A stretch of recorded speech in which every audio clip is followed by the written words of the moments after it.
Hello everyone, आप सभी का स्वागत है हमारे यूट्यूब चैनल में। तो आज मैं आप लोगों के लिए एक बहुत ही न्यू और धमाकेदार सीरीज लाई हूँ जो कि हाल ही में रिलीज हुई है और इसकी कहानी कहीं ना कहीं फिल्म मैट्रिक्स से थोड़ी बहुत मिलती जुलती है। अब इस सीरीज की कहानी एक ऐसे कॉन्सेप्ट को दिखाती है जहाँ पे फ्यूचर में दुनिया एआई के कंट्रोल में है। एआई सिस्टम ने ह्यूमैनिटी को खत्म करने के लिए ह्यूमंस को एक मैट्रिक्स के अंदर फंसा दिया है जो कि एक्चुअल में एक फेक वर्ल्ड है। मशीनें वहाँ पे इतनी ज्यादा इंटेलिजेंस है कि वो ह्यूमन को अपने एनर्जी सोर्स के रूप में यूज कर रहे हैं।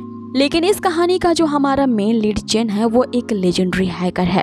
वो इस एआई के सिस्टम को तोड़ने के लिए उसके स्काई नेट कोर जोन में चला जाता है। हालांकि वो इस एआई के सिस्टम में कई बार घुस चुका है और इस बार ये उसका 81,197 बार वो ट्राई कर रहा है। लेकिन हर बार के प्रयास में एआई सिस्टम उसे वहीं पे मार डालती है। लेकिन कहानी में यहाँ पे एक और ट्विस्ट है। वो फिर से अपने प्रयास को जारी रखते हुए स्काईनेट कोर जोन में जाता है। यहाँ पे कुछ ऐसा हो जाता है कि उसकी पूरी बॉडी ही टेलीपोर्ट होते हुए एंशिएंट वर्ल्ड में जा पहुँचती है जो कि किसी अनदर वर्ल्ड में ही है। और उसे पता चलता है वो यहाँ पे जिसकी बॉडी में टेलीपोर्ट हुआ है वो इस पूरे सेक्ट का सेक्ट लीडर है। अब कहानी में और क्या ट्विस्ट आते हैं और उनका पाला किन अंडरकवर स्पाइस से पड़ता है ये हमें आगे देखने पे पता चलेगा। अब आगे यहाँ फर्स्ट एपिसोड की शुरुआत होती है जहाँ हम अपने मेन लीड चेन को देखते हैं जो कि एआई सिस्टम को डिस्ट्रॉय करने के लिए स्काईनेट कोर जोन में जा चुका था। अब की बार ये उसका 81,197वां प्रयास है। यहाँ पे चेन को लगता है कि वो सिस्टम कोड के सबसे लोएस्ट लेयर पे आ चुका है, इसीलिए इसे डिस्ट्रॉय करना काफी आसान होगा। वो एक चिप को यहाँ पे स्काईनेट के कोर जोन में डाल देता है कि तभी उसे एआई सिस्टम चेतावनी देती है कि तुम मेरे इस डीप सिस्टम में 81,191 बार घुसपैठ कर चुके हो और तुम्हारे प्रीवियस रिकॉर्ड को देखते हुए तुम्हारा ये अटेम्प्ट भी बर्बाद हो जाएगा। तुम अभी स्काईनेट कोर जोन को डिस्ट्रॉय नहीं कर पाओगे। और बिल्कुल ऐसा ही होता है। जैसे ही वो चिप को उस कोर जोन में इंसर्ट करता है वहाँ एक बहुत बड़ा ब्लास्ट होता है जिसके कारण चेन जो होता है वो एआई सिस्टम के द्वारा क्रिएट की गई ही एक टेम्पल जैसी जगह में टेलीपोर्ट हो जाता है। और अब यहाँ चेन को पता चलता है कि ये तो लोवेस्ट लेवल नहीं था। आगे उसे स्काईनेट सिस्टम बताती है कि तुम्हारा जो ये ह्यूमन ब्रेन है वो मेरे स्काईनेट के लिमिटलेस कंप्यूटिंग पावर से जीत नहीं सकता और इसके जीतने के चांसेस 10 करोड़ में सिर्फ एक है। जिसपे चेन उससे कहता है कि अगर एक चांस भी है तो मैं ये जरूर ट्राई करूंगा। आगे चेन जो होता है वो उस स्काईनेट पे अटैक करता है जिसपे स्काईनेट उसे बताती है कि तुम्हारा अटैक मुझे डिस्ट्रॉय करने के लिए काफी नहीं है। लेकिन लगातार यहाँ चेन उस स्काईनेट पे अटैक करता ही रहता है। अब आगे हम देखते हैं कि उस मूर्ति के अंदर से एक लेजर लाइट निकलती है जो कि चेन के वेपन को पूरी तरह से डिस्ट्रॉय कर देती है। अब इससे पहले कि चेन सोच पाता कि आगे क्या किया जाए वो स्टैचू उसे मार करके नीचे गिरा देती है। एक्चुअल में जो स्काईनेट कोर जोन का बेस होता है वो उस स्टैचू के अंदर ही था। आगे स्काईनेट उसे बताने लगती है कि इस वर्ल्ड कोड को उसने लिखा है और सारे ह्यूमंस को यहाँ पे हमारे मुताबिक ही जीना पड़ेगा और हम ऐसा करके ह्यूमंस की ही मदद कर रहे हैं क्योंकि जो रियल वर्ल्ड है वो काफी ज्यादा क्रूअल है। हम ह्यूमंस के लिए एक ऐसा फेक वर्ल्ड बना रहे हैं जिसमें वो एआई सिस्टम के साथ मिलजुल करके रहेंगे और इस वर्ल्ड में ह्यूमंस को कोई भी फ्रीडम नहीं होगी जिससे वो फिर से एनवायरनमेंट को तबाह कर सके। जिसपे चेन उसे कहता है कि ये हमारी दुनिया है और तुम हमारी ही दुनिया में हमें कैद नहीं कर सकती। लेकिन अब हम देखते हैं कि अब स्काईनेट ने यहाँ पे चेन की आंखों को स्कैन करके उसकी फिजिकल बॉडी के लोकेशन को ट्रैक कर लिया होता है। अब चेन की बॉडी एक्चुअल में कहीं और होती है। वो एक लेजेंडरी हैकर था और इस एआई सिस्टम को डिस्ट्रॉय करने के लिए वो उसी जगह से इस स्काईनेट के अंदर आया था। अब आगे स्काईनेट को लगता है कि चेन उसके लिए बहुत बड़ा थ्रेट है, इसीलिए वो उसकी फिजिकल बॉडी को डिस्ट्रॉय करने के लिए एक टीम को भेजती है। आगे सिस्टम उससे कहती है कि तुम्हारा ब्रेन तो काफी ज्यादा यूजलेस निकला, तुम छिपने के लिए हमारे ही हब का यूज कर रहे थे, लेकिन अब थोड़ी ही देर में तुम्हारी बॉडी को डिस्ट्रॉय कर दिया जाएगा। जिसपे चेन उसे कहता है कि जब ऐसी ही बात है तो मैं अपने साथ तुम्हें भी ले डूबूंगा। अब आगे यहाँ पे चेन काउंटडाउन शुरू करता है जिसके कारण हम देखते हैं कि यहाँ पे अर्थ के ऊपर एक जो सैटेलाइट होती है उससे एक तेज एनर्जी की रोशनी अर्थ पे गिरती है। तभी स्काईनेट पे खतरा मंडराने लगता है और वो अपने सिस्टम में वार्निंग का अलार्म एक्टिवेट कर देती है। लेकिन अब बहुत देर हो चुकी थी। वो जो तेज एनर्जी होती है वो उसी जगह पे जाके टकरा जाती है जिसपे चेन की बॉडी के समेत वो स्काईनेट भी पूरी तरह से डिस्ट्रॉय हो जाता है। मरते हुए सही यहाँ पे चेन के चेहरे पे खुशी होती है कि उसने आखिरकार इसे डिस्ट्रॉय कर दिया। लेकिन खेल तो अब यहीं से शुरू होता है। आगे हम देखते हैं कि यहाँ पे चेन की आंखें किसी और की बॉडी में खुलती हैं। उठते ही ये पाता है कि वो उसके चारों तरफ किसी प्रकार का समारोह मनाया जा रहा है और ये जो सेरेमनी है वो ड्रैगन सेक्ट के 10वें मास्टर के गद्दी पर बैठने के लिए मनाई जा रही होती है। और उस ड्रैगन सेक्ट का 10वां मास्टर और कोई नहीं बल्कि चिन ही है। सारे एल्डर्स के साथ सभी डिसाइपल उसे ग्रीट करते हैं। चिन यहाँ जैसे ही उठता है वो अपने आप को जिंदा देख करके काफी सरप्राइज रह जाता है और वो सोचने लगता है कि कहीं स्काईनेट ने उसके साथ कोई और छलावा तो नहीं चला है, उसके साथ खेलने के लिए कहीं उसने फिर से उसे किसी फेक वर्ल्ड में तो नहीं भेज दिया है। अब यहाँ चिन के हाथों में वाइन का एक प्याला होता है और वो फ्रस्ट्रेशन में आकर के उस प्याले को पी लेता है, जिसके कारण उसे चक्कर आते हैं और वो वहीं गिर जाता है। यहाँ चिन समझ चुका था कि उसे किसी ने जहर दिया है। आगे हमें उसी ड्रैगन सेक्ट के 3 और एल्डर्स को दिखाया जाता है। अब उनमें से एक खड़ी एक एल्डर उसे कहने लगती है कि वाइन की ही छुपी हुई स्पिरिचुअल एनर्जी को ये बर्दाश्त नहीं कर पाया तो ये क्या सेक्ट लीडर बनेगा। आखिर उस बुढ़े सेक्ट मास्टर ने मरने से पहले इस सर्वेंट को अपनी विरासत क्यों दे करके गया है, जो कि एक शराब की स्पिरिचुअल एनर्जी को भी बर्दाश्त नहीं कर सकता। जिस पे एक दूसरे एल्डर यहाँ पे चिन को होश में लाने की कोशिश करते हैं। उससे कहते हैं कि हम सबको ये अच्छे से पता है कि उस बुढ़े ने इसे क्यों चूज किया था। उस बुढ़े ने जरूर इसकी बॉडी में कुछ ऐसी सीक्रेट्स, एक ऐसे हिडन ट्रेजर देखा होगा जिसके बारे में हमें नहीं पता। अब आगे उन सभी को लगता है कि यहाँ पे चेन मर चुका है, इसीलिए वो उसे एक ताबूत में डाल देते हैं। इधर दूसरी तरफ चेन जो होता है वो मरा नहीं होता है, बल्कि वो अपने सबकॉन्शियस माइंड के अंदर होता है, जहाँ पे उसे एक ग्रीन कलर का अनसील्ड स्टैम्प दिखता है। जैसे ही वो उस स्टैम्प को प्रेस करता है, उसके फिंगरप्रिंट से वहाँ पे एक सिस्टम अनलॉक हो जाती है। इस सिस्टम का नाम पियरलेस सेक्ट मास्टर होता है। यहाँ पे उसे एक आवाज कॉन्ग्रेचुलेट करती है कि होस्ट का स्वागत है। अब आगे सिस्टम उसे बताती है कि 1000 सालों में सुप्रीम ट्रेजर को जिसे तलाश थी, तुम उसी के द्वारा चूजन किए गए हो। अब आगे उसे स्क्रीन पे बहुत सारे इंस्ट्रक्शंस दिखाई देते हैं, जिसमें उसे बताया जाता है कि इस सिस्टम को ज्वाइन करने के बाद उसे क्या क्या बेनिफिट्स मिलेंगे।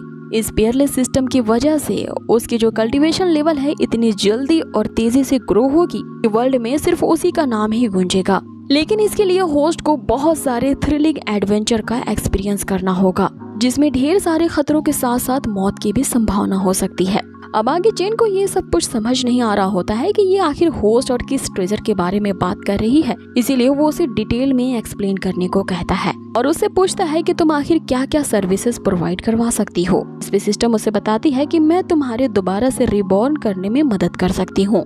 अब आगे चेन ये सोचते हुए कि स्काईनेट की इसमें कोई चाल तो नहीं, वो यस वाले ऑप्शन को चूज कर लेता है। अब आगे सिस्टम उसे बताना शुरू करती है कि जैसे ही वो सिस्टम द्वारा दिए गए हर एक मिशन को कंप्लीट कर लेगा, सिस्टम वापस से डिकंस्ट्रक्ट हो जाएगी। ये जान करके चिन उससे पूछता है कि वाह, तुम में तो काफी। अब ये सुनते हुए चिन यहाँ वापस से यस वाले ऑप्शन को चूज करता है, क्योंकि उसे ये जो सिस्टम था वो काफी ज्यादा इंटरेस्टिंग लग रहा था।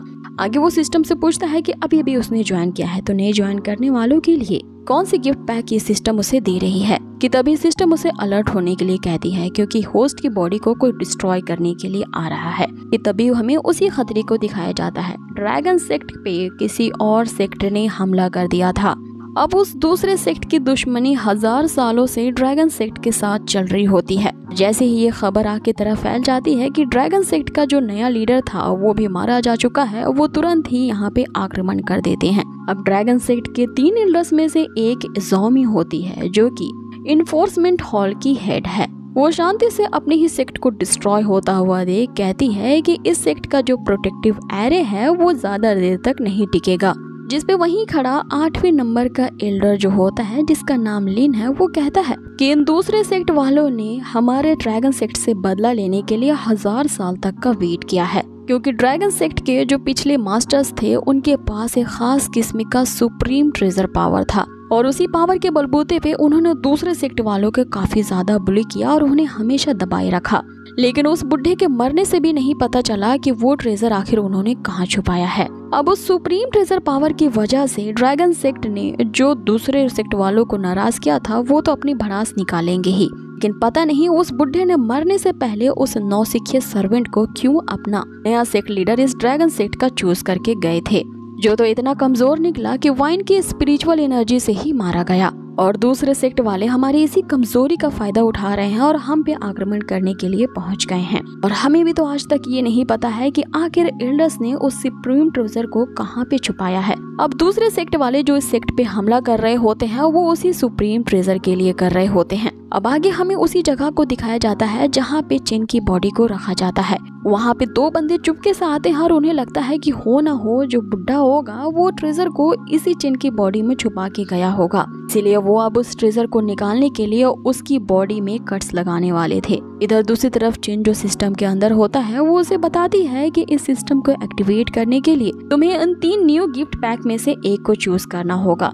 उस ऑप्शन को जैसे ही यहाँ पे चेन सिलेक्ट करता है, यहाँ पे वेपन्स के तौर पे 3 भोंगे वेपन्स निकलते हैं। एक उसमें जंग लगी हुई तलवार होती है, दूसरा उसमें एक मर्तबान होता है जो कि एक सड़े हुए कद्दू से बनाया गया है, और तीसरा एक मांस का टुकड़ा होता है। अब इन तीनों में से किसी चीज को चेन सिलेक्ट नहीं करता और वो उससे पूछता है कि इससे बेटर चीज नहीं मिली तुम्हें मेरे लिए ताकि मैं सेक्ट को बचा पाऊं। सिस्टम उसे फिर से वार्निंग देने लगती है कि अगर तुमने अभी यहाँ पे किसी एक ऑप्शन को चूज नहीं किया तो होस्ट की बॉडी को डिस्ट्रॉय कर दिया जाएगा और फिर मैं भी तुम्हारी मदद नहीं करूंगी दोबारा से तुम्हें रिबॉर्न करने के लिए, इसीलिए जल्द से जल्द एक ऑप्शन को चूज करो। अब इधर दूसरी तरफ चेन की बॉडी पे हमला कर दिया जाता है, जिसे चेन यहाँ अपनी बॉडी में फील करता है और उसे पता चल जाता है कि ये सिस्टम की जो सेंसरी फंक्शंस है वो काफी धाकड़ है। आगे जो सिस्टम होती है वो बार बार चेन को मिशन को एक्सेप्ट करने के लिए चेतावनी दे रही होती है, वरना उसकी बॉडी को तुरंत ही डिस्ट्रॉय कर दिया जाएगा। इधर दूसरी तरफ हेवन डी सेक्ट वाले पूरी तरह से तैयारी कर चुके होते हैं उस प्रोटेक्टिव एरो को तोड़ने की। उनका यहाँ मेन मकसद उसी सुप्रीम ट्रेजर को ढूंढने का होता है। आगे उनका जो एल्डर होता है वो अपने सभी बंदों को कहता है कि इस ड्रैगन सेक्ट को पूरी तरह से डिस्ट्रॉय कर दो और उस ट्रेजर को मेरे सामने लेकर के आओ। सारे के सारे उस ट्रेजर को सीज करने के लिए टूट पड़ते हैं। इधर दूसरी तरफ चेन जो होता है वो अभी सिस्टम से बार्गेन कर रहा होता है। उससे कहता है कि कुछ ऐसी चीज दिखाओ जो मुझे सेटिस्फाई कर सके, कुछ ऐसे बाहुबली वेपन्स दिखाओ जिनका वाकई में मैं यूज कर सकूं, वरना मुझे फर्क नहीं पड़ता कि मेरी ये बॉडी यहाँ पे डिस्ट्रॉय हो जाए, तो फिर से यहाँ पे 1000 साल और वेट कर लेना। इधर वो बंदे ट्रेजर को ढूंढने के लिए चेन की बॉडी पे लगातार अटैक कर रहे होते हैं। अब यहाँ सिस्टम के पास भी कोई चारा नहीं होता है, इसीलिए वो चेन की रिक्वेस्ट को मानते हुए यहाँ बहुत सारे तलिस्मान को अपेयर करती है। ये तलिस्मान जो होते हैं वो एक एक्सट्रीम एक्सपीरियंस कार्ड होते हैं। अब चेन ये कहते हुए उनमें से एक कार्ड को चूज कर लेता है कि मुझसे ज्यादा मेरे मरने से तो तुम्हें खौफ हो रहा है। अब जैसे ही उस एक्सपीरियंस कार्ड को गेन करने के लिए वो यस के ऑप्शन पे क्लिक करता है, हम देखते हैं कि चेन की बॉडी से भयानक एनर्जी स्रोत रिलीज होता है। अब ये एनर्जी इतनी ज्यादा भयानक होती है कि ये देख करके हेवन डी सेक्ट के साथ साथ ड्रैगन सेक्ट के जो एल्डर्स होते हैं वो भी दंग रह जाते हैं। उन्हें तो बस यही लग रहा होता है कि कहीं इसने ट्रेजर को अवेकन तो नहीं कर लिया। अब उस एक्सपीरियंस कार्ड की वजह से चेन के जो वॉन्ट्स होते हैं वो भी हील होने लगे थे। इधर हेवन डी सेक्ट का जो लीडर होता है वो चेन पे जानलेवा अटैक करता है एक बहुत बड़ी शॉट के साथ, लेकिन चेन सिर्फ एक ही स्ले के साथ ही उस लीडर के साथ साथ उसके सभी जो डिसाइपल्स होते हैं उन सब के परखच्चे उड़ा देता है। वो जो हेवन डी सेक्ट का एल्डर होता है वो सोच रहा होता है कि ये बंदा तो अपने एक्सट्रीम सोल रिल्म में पहुंच चुका है, क्योंकि उसी रिल्म में जा करके ही इस तरह के प्रेशर को बनाया जा सकता है। आगे वो उसे कहता है कि मैंने तो सुन रखा था कि तुम्हारे अंदर जरा भी कल्टीवेशन पावर नहीं है, तो आखिर एक्चुअल में तुम कौन हो? जिस पे वो अपने आप को इंट्रोड्यूस करता है कि मैं हूँ इस ड्रैगन सेक्ट का नया सेक्ट लीडर चेन। आगे वो हेवन डी सेक्ट का लीडर उससे कहता है कि तुम्हें तो कल ही पॉइजन दे दिया गया था, तो तुम अब भी कैसे जिंदा हो? जिस पे चेन उससे कहता है कि अरे हो, तुम तो मेरे बारे में मुझसे ज्यादा जानते हो, लेकिन ये जान करके भी तुम मेरा कुछ बिगाड़ नहीं सकते। आगे चेन वापस से अपनी पावर का यूज करता है और वहाँ पे हमें बहुत बड़ी एनर्जी का ब्लास्ट दिखता है, जिससे पता चल जाता है कि यहाँ पे चेन ने हेवन डी सेक्ट के उस लीडर के साथ साथ उसके सारे डिसाइपल्स को ही खत्म कर डाला है। अब आगे जो ड्रैगन सेक्ट के एल्डर्स होते हैं वो सोच रहे होते हैं कि कल तक तो ये एक फद्दूसा सर्वेंट था, आखिर रातों रात ऐसा क्या हो गया कि इस बंदे में इतनी ट्रेमेंडियस एनर्जी आ गई है जिसने इसे मौत के मुंह से बाहर निकाल लिया है। अब यहाँ ये तीनों एल्डर ही यहाँ चेन को ऐसी नजरों से देख रहे होते हैं जैसे वो उसे कच्चा ही चबा जाएंगे। ज़ॉमी यहाँ उसे कहती है कि लगता है कि उस बुढ़े मास्टर ने जरूर उस सुप्रीम ट्रेजर को इसे सौंप दिया होगा। इधर दूसरी तरफ चेन जो होता है वो उस एक्सट्रीम पावर को काफी ज्यादा एंजॉय कर रहा होता है, लेकिन उसकी खुशी ज्यादा देर तक नहीं रहती क्योंकि सिस्टम उसे बताती है कि टाइम अप हो चुका है। ये जो एक्सट्रीम एक्सपीरियंस कार्ड की पावर जो उसे दी गई थी सिर्फ 7 मिनट के लिए ही थी। 7 मिनट जैसे ही ओवर होते हैं चिन यहाँ तेजी से नीचे गिरने लगता है, लेकिन उसे नीचे गिरने से ज्यादा चिंता इस बात की थी कि यहाँ पे उसे शर्मिंदगी उठानी होगी। यहाँ पे वो एम्बेरस नहीं होना चाहता, इसलिए जैसे तैसे करके अपने आप को बचाने के लिए वो एक छत ढूंढ लेता है और वहाँ पे जा करके खड़ा हो जाता है। दूसरे एल्डर्स और डिसाइपल सोच रहे होते हैं कि आखिर हमारे सिख लीडर वहाँ पे क्यों खड़े हैं, लेकिन असल बात तो ये थी कि चिन के यहाँ अंदर से फटी थी। उसे नीचे गिरने से डर लग रहा होता है, इसीलिए वो उस पिलर को थाम लेता है। अब आगे चिन के सामने वो जो सिस्टम का ग्रीन स्टैम्प होता है वो देखते ही देखते एक ब्यूटीफुल सी लड़की में कन्वर्ट हो जाता है। इस लड़के का नाम क्यू होता है और वो इसी सिस्टम की एक सिस्टम एजेंट है। आगे क्यू उसे कहती है कि आप मेरे मास्टर हैं और मैं आज से आपकी सेवा करने के लिए हाजिर हूँ। अब इधर दूसरी तरफ जो ड्रैगन सेक्ट के वो तीनों एल्डर्स होते हैं वो बस यही सोच रहे होते हैं कि चिन ने अपने सिर्फ एक ही मूव का इस्तेमाल करके हेवन डी सेक्ट के एल्डर समेत सारे डिसाइपल्स को यहाँ से खदेड़ करके भगा दिया, और इस तरह की पावर से इसके पास होना यही इंडिकेट करता है कि जरूर वो सुप्रीम ट्रेजर इसी के पास है। इधर दूसरी तरफ सिस्टम एजेंट क्यू जो होती है वो चिन के सामने सिस्टम के सभी कंटेंट को अपेयर करती है। आगे वो बताती है कि मुझे और इस पूरे सिस्टम के कंटेंट को तुम्हारे अलावा और कोई नहीं देख सकता, दूसरों के लिए ये इनविजिबल होगा। आगे वो सिस्टम के कंटेंट को मूव करने के लिए उसे एक माउस देती है, जिसपे चिन उसे कहता है कि आखिर तुम किस तरह की डायनासोर सदी में जी रही हो जो अब भी माउस का यूज करवाती हो। मुझे इस वॉइस का कंट्रोल नहीं चाहिए, मुझे अपने वर्ड्स को रियलिटी में कंट्रोल करने वाला सिस्टम चाहिए। यहाँ पे क्यू इसकी इस रिक्वेस्ट को अप्रूव कर लेती है। अब यहाँ चिन के कहते ही क्यू उसे एक ऐसा परमिसिबल एक्सेस देती है जिसे वो अपनी आई से स्कैन करके दूसरे की आइडेंटिटी को जान सकता था, जिसका सबसे पहले चिन यहाँ पे यूज क्यू पर ही करता है। अब जब वो क्यू को डिटेक्ट कर रहा होता है तो सिस्टम उसे वार्निंग का साइन देती है कि तभी वो अपनी नजर ड्रैगन सेक्ट के उन्हीं तीनों एल्डर्स पे करता है, जहाँ पे एल्डर चू उन्हें अंडरकवर एजेंट के तौर पे दिखाए जाते हैं। एल्डर चू यहाँ तो उसकी तरफ देख के कह रहे होते हैं कि इसकी नजरें तो काफी भयानक है, ऐसा लगता है कि ये मुझे ऐसे देख रहा है कि मेरे अंदर तक सी थ्रू कर पा रहा है। अब आगे चिन बाकियों के 2 एल्डर्स को देखता है तो और भी ज्यादा शॉक रह जाता है, क्योंकि ये दोनों भी अंडरकवर एजेंट होते हैं। इनके साथ साथ उस सेक्ट के जितने भी डिसाइपल्स होते हैं वे सभी भी अंडरकवर होते हैं, यहाँ तक कि उस सेक्ट में जो काम करने वाला कर्मचारी होता है वो भी अंडरकवर एजेंट ही होता है। साथ ही उन सभी अंडरकवर स्पाइस में एक और बात भी उसे दिखती है, इन सभी के आइडेंटिटी को छुपाने के साथ साथ इनके लाइफ स्पैन का भी जिक्र होता है, क्योंकि जैसे ही यहाँ पे चिन ने उस कर्मचारी पे अपनी नजर डाली होती है उसे पता चलता है कि उस बुढ़े की लाइफ स्पैन खत्म हो चुकी है, इसीलिए अब उस बुढ़े की वहाँ on the spot he death हो जाती है। अब आगे चिन फिलहाल इस बात को इग्नोर करते हुए क्यू से पूछता है कि अभी की उसकी करंट कल्टीवेशन लेवल कितनी है, जिसपे क्यू उसे बताती है कि तुम मात्र अभी एक मॉर्टल हो, और रही बात तुम्हारी कॉम्बैक्ट पावर की तो वो सिर्फ 1 लेवल पे है, और तुम्हारी कॉम्बैक्ट पावर को अगर इस कुत्ते से कंपेयर किया जाए तो इस कुत्ते की कॉम्बैक्ट पावर 10,000 है, और ये 10,000 भी सबसे लोवेस्ट लेवल है, तो तुम समझ ही सकते हो कि तुम्हारी लेवल कितनी है जो कि 1 पे है। जिस पे चिन उसे कहता है कि तुम्हारे कहने का यही मतलब है कि अब मैं इस पूरे सेक्ट में सरवाइव करने के लिए मुझे तुम पे ही रिलाई करना होगा, जिस पे क्यू उसे कहती है कि देर आए दुरुस्त आए, लेकिन तुम सही पकड़े हो।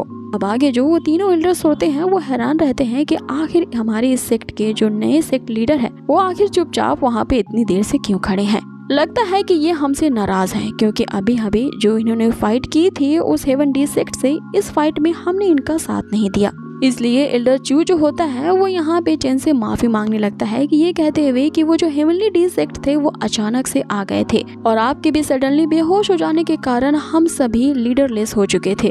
दैट्स वाई हमें गाइड करने वाला कोई नहीं था कि हमें क्या करना चाहिए, इसीलिए हम सभी आपका साथ नहीं दे पाए। अब ये तीनों ही इस गलती के लिए वहाँ पे अपने घुटने टेक के माफी मांगने लगते हैं। और अब आगे इन तीनों एल्डर के साथ साथ जितने भी डिसाइपल्स होते हैं यहाँ पे चिन के सामने उसे सेक्ट लीडर मानते हुए ये कसम खाते हैं कि अपनी आखिरी सांस तक वे सेक्ट के वफादार रहेंगे और उनके ऑर्डर्स को फॉलो करेंगे, जबकि असल बात यह है कि वो सभी ही यहाँ पे खुफिया एजेंट है। बाय द वे अब आगे बढ़ते हैं। लेकिन उधर दूसरी तरफ चिन की यहाँ पर फटी पड़ी होती है, वो इतनी ऊंचाई पर होता है उसे बस इसी चीज की चिंता होती है कि वो अब यहाँ से नीचे कैसे उतरे, जिसपे क्यू उसकी खिल्ली उड़ाते हुए कहती है कि तुम्हारे पास अब एक ही तरीका है, यहाँ से कूद जाओ। अब अगले सीन में हमें यहाँ चेन के मेंशन को दिखाया जाता है, जहाँ पे क्यू उसे बता रही होती है कि उसे सिस्टम द्वारा दिए गए टास्क को कंप्लीट करना होगा, तभी उसकी कल्टीवेशन की जो लेवल है वो आगे इंक्रीज हो पाएगी और वो स्ट्रॉन्गर बन पाएगा। जिस पे चेन उससे पूछता है कि उसे किस तरह के टास्क दिए जाएंगे और अभी उसे क्या टास्क करना होगा, जिस पे क्यू उसे बताती है कि जो टास्क होते हैं वो तुम्हें कंडीशंस के हिसाब से दिए जाएंगे, एवं ही तुम्हें नहीं दिए जा सकते। जैसी कंडीशन होगी सिस्टम उसके अनुसार ही टास्क को ट्रिगर करेगा और तुम्हें बताएगा, और यहाँ तुम्हारी और मेरी मर्जी के मुताबिक टास्क नहीं आएंगे। कि इसी टाइम अब हमें एक लड़की को दिखाया जाता है जो काफी खुफिया तरीके से वहाँ पे एंट्री लेती है। अब इस लड़की का नाम सूलिंग होता है, जिसके सेक्ट का नाम बहुत ही ज्यादा फनी है। ये थीफ संत सेक्ट की डिसाइपल है। ये अजीब सा सेक्ट का नाम इसलिए है क्योंकि यहाँ पे थीफ भी है और संत भी है। वो यहाँ चुपके से इस ड्रैगन सेक्ट में इंटर तो कर जाती है क्योंकि उसे एक खुफिया मिशन दिया गया है, लेकिन जब वो इस सेक्ट में आती है तो वो देखती है कि यहाँ पे तो पहले से ही और भी ज्यादा लोग हैं जो कि मास्क पहन के यहाँ पे छानबीन करने आए हैं। इसे देख करके वो समझ जाती है कि जरूर वो सुप्रीम ट्रेजर इसी इलाके में ही छुपाया गया होगा, तभी तो मेरे जैसे और भी चोर उस वैल्यूएबल ट्रेजर को ढूंढने के लिए इस सेक्ट में आए हैं। लेकिन सूलिंग के सामने वहाँ किसी की भी नहीं टिकती, वो सभी चोरों को ठिकाने लगा देती है। वो अपने मार्शल आर्ट में काफी ज्यादा निपुण होती है और इसी का यूज करके वो सभी के परखच्चे उड़ा देती है। आगे वो चेन के कमरे की तरफ बढ़ती है और छुप करके उस पे नजर रखने लगती है, लेकिन जैसे ही उसकी नजर चेन पे पड़ती है वो चेन के ब्यूटीफुल फेस पे मर जाती है। आगे वो सोचने लगती है कि ये बंदा तो काफी ज्यादा हैंडसम है, इसीलिए लगता है कि ये चोर छुप करके उसे निहार रहा था। कि तभी अचानक से वहाँ पे बहुत तेज बिजली कड़कती है और सूलिंग जो होती है दुबक के बैठ जाती है, जिसकी आर्ट यहाँ जो चेन होता है वो सुन लेता है। लेकिन जब वो बाहर जाकर के देखता है उसे वहाँ पे कोई भी नजर नहीं आता। कि तभी क्यू उसे बताती है कि सिस्टम ने अभी अभी उसके लिए एक टास्क प्रिपेयर किया है। अब ये टास्क बहुत ही ज्यादा वल्गर होता है, इसलिए चेन को यहाँ पे अनकंफर्टेबल महसूस होता है। क्यू उसे बताती है कि अभी के अभी तुम्हें अपनी पर्सनल मेट के साथ रात बितानी होगी, जिस पे चेन उसे कहता है कि ये मैं कैसे कर सकता हूँ क्योंकि मेरी कोई पर्सनल मेट तो है ही नहीं, और अगर तुम मेरी पर्सनल मेट हो तो तुम यहाँ पे सो जाओ, मैं तुम्हें निहारूंगा। जिस पे क्यू एक जोरदार बिजली का शॉक देते हुए उससे कहती है कि अपना ठरकपन अपने पास रखो और ऐसा वैसा सोचने की भी हिम्मत नहीं करना, क्योंकि मैंने तुम्हें पहले ही बताया था कि मैं सिस्टम की एजेंट हूँ, ना कि तुम्हारी मेड। अब आगे चेन जो होता है वो वहाँ पे एक डिसाइपल को बुलाता है और उससे कहता है कि अभी के अभी मेरी पर्सनल मेड को बुलाओ, जिस पे वो बंदा उन्हें बताता है कि अभी अभी तो आप सेक्ट के लीडर बने हो और इतनी जल्दी आपकी पर्सनल मेड का हमने इंतजाम नहीं किया है, लेकिन अभी के लिए मैं आपके लिए एक मेड का इंतजाम कर देता हूँ। अब ये कहते हुए वो डिसाइपल सू वहाँ पे चला जाता है और इन सब बातों की रिपोर्ट वो एल्डर चू को देता है, जिस पे एल्डर चू से कहता है कि लगता है कि हमारे नए सेक्ट लीडर के अंदर बहुत ही जवानी फूट रही है, सो जाओ अभी के अभी उसके लिए एक मेड का इंतजाम करो, लेकिन उस मेड को उसके कमरे में पहुंचाने से पहले उसे मेरे पास लेकर के आना। अब आगे हमें चेन को दिखाया जाता है जो ड्रैगन सेक्ट की लाइब्रेरी में किताबों से आंखें फोड़ रहा होता है। वो कल्टीवेशन के लिए बॉडी कितने अलग अलग रिल्म में जा सकती है वो इसकी स्टडी कर रहा होता है। अब ये नॉलेज गेन करके उसे अपने आप पे ही दया आने लगती है कि मैं तो अभी तो स्पिरिट एनर्जी को भी सेंस नहीं कर सकता हूँ, तो इन रिल्स में आखिर कैसे पहुँचूंगा। जिस पे क्यू से बताती है कि अपना टाइम यहाँ पे पढ़ने में क्यों जाया कर रहे हो, भूल गए तुम्हें सिस्टम में एक टास्क दिया है और उस टास्क को पूरा करने के लिए एक टाइम लिमिट भी है और उस टाइम लिमिट के अंदर ही तुम्हें ये टास्क करना होगा। जिस पे चेन उसे बताता है कि उसे पहले इस वर्ल्ड के बारे में जानना है, इसीलिए वो थोड़ी बहुत जानकारी ले रहा है इन किताबों के जरिए।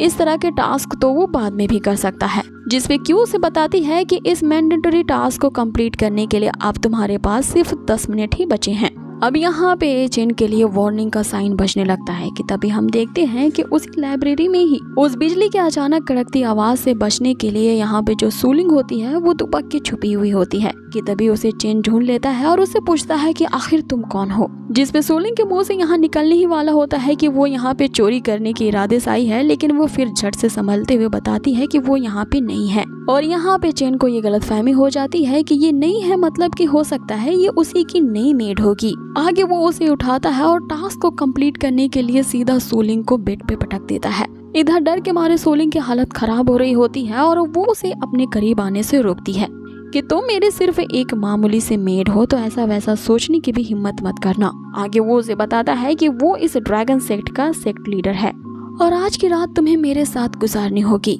और तुम मेरी मेड हो, इसलिए तुम्हें मेरे ऑर्डर्स को फॉलो करना होगा। अब यहाँ पे चेन को लगता है कि उसने उसे ये सब कुछ समझा दिया है, इसलिए टास्क तो कंप्लीट हो गया। लेकिन क्यू उसके सामने आती है और उसे बताती है कि तुम दोनों के बीच जो अफेक्शन यानी कि प्यार भरा जो लेवल है वो बहुत ही ज्यादा लो है, जिसकी वजह से टास्क इनकम्प्लीट रह गया। अब आगे चेन जो होता है वो सोलिंग के अफेक्शन लेवल को देखता है जो कि -1 पे होता है, और टास्क को कंप्लीट करने के लिए इस अफेक्शन लेवल को उसे इंक्रीज करवाना होगा। वो यहाँ सोच रहा होता है कि अब ये काम भला मैं कैसे करूँ। इधर दूसरी तरफ जो सोलिंग होती है उस बिजली की गड़गड़ाहट से डर के कारण उसकी हालत खराब थी। इधर दूसरी तरफ जो चेन होता है फिर से उसे प्यार से समझाने की कोशिश करता है कि देखो तुम ऐसा वैसा समझने की गलती मत करना, तुम बस मेरी एक मेड हो और तुम्हें अफेक्शन लेवल को मेरे लिए बढ़ाना होगा, तुम्हें बस इसी पे ही फोकस करना है।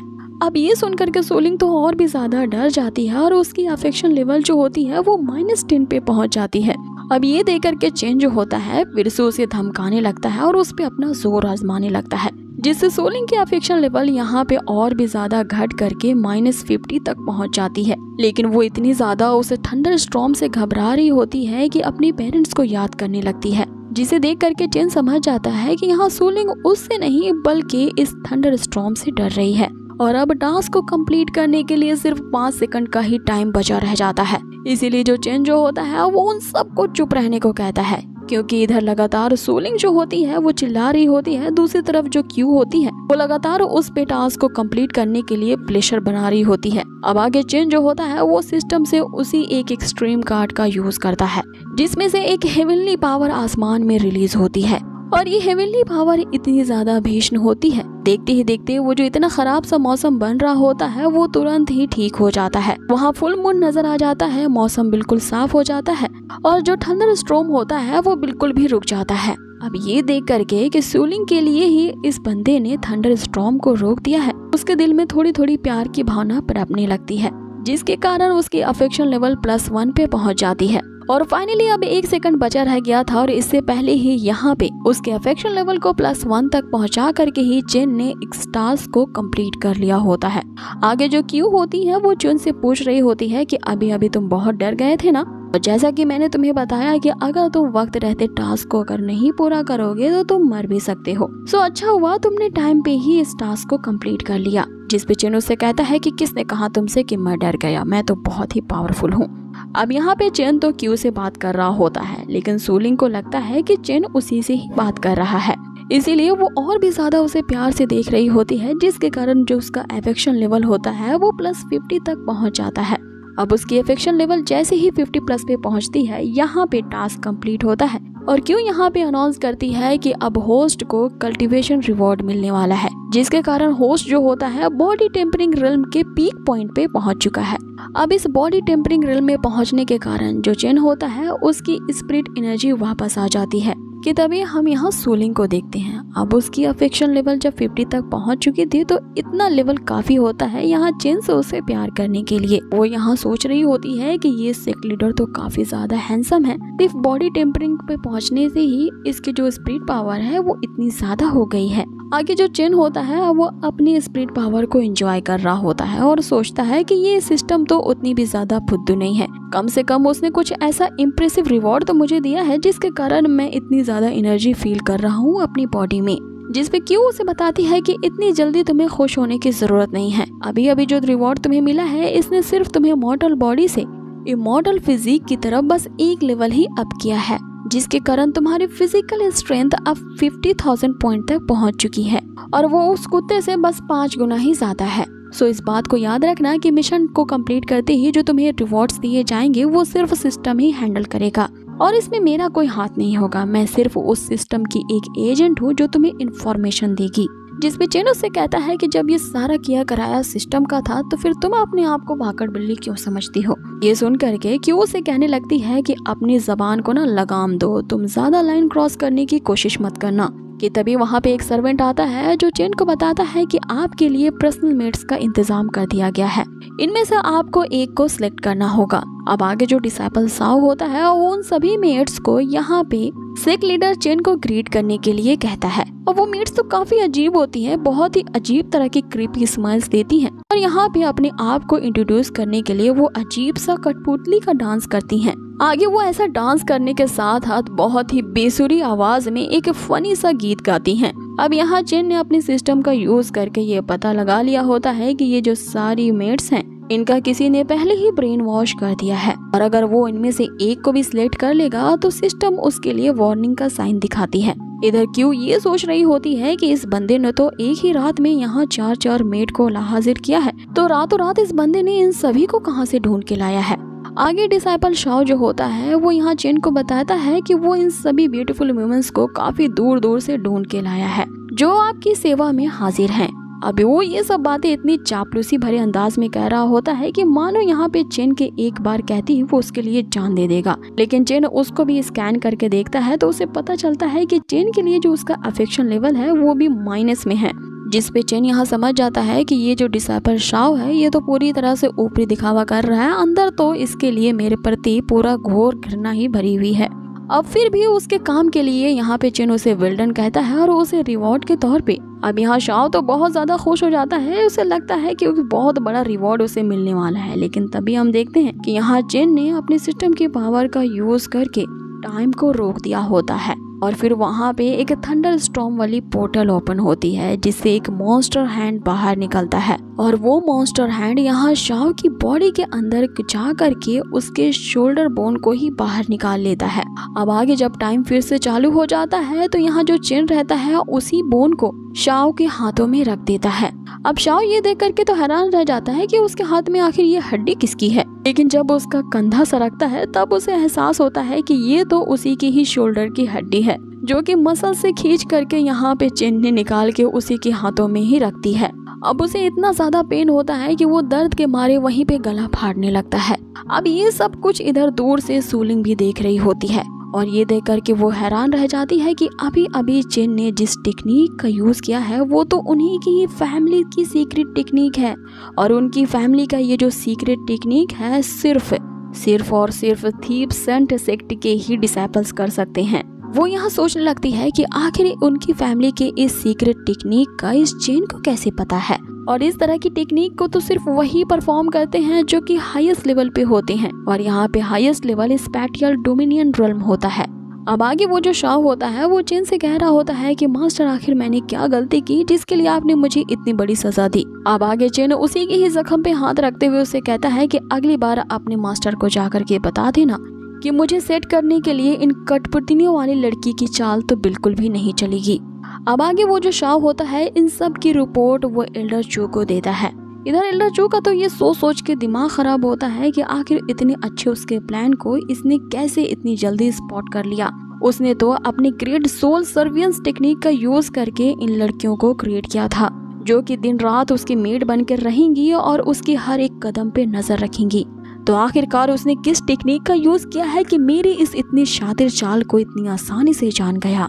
जिस पे शाओ से कहता है कि मुझे क्या पता इसके बारे में, मैंने तो इन लड़कियों से कहा कि मास्टर को ग्रीट करो, उन्होंने तो काफी अच्छे से डांस परफॉर्म किया था।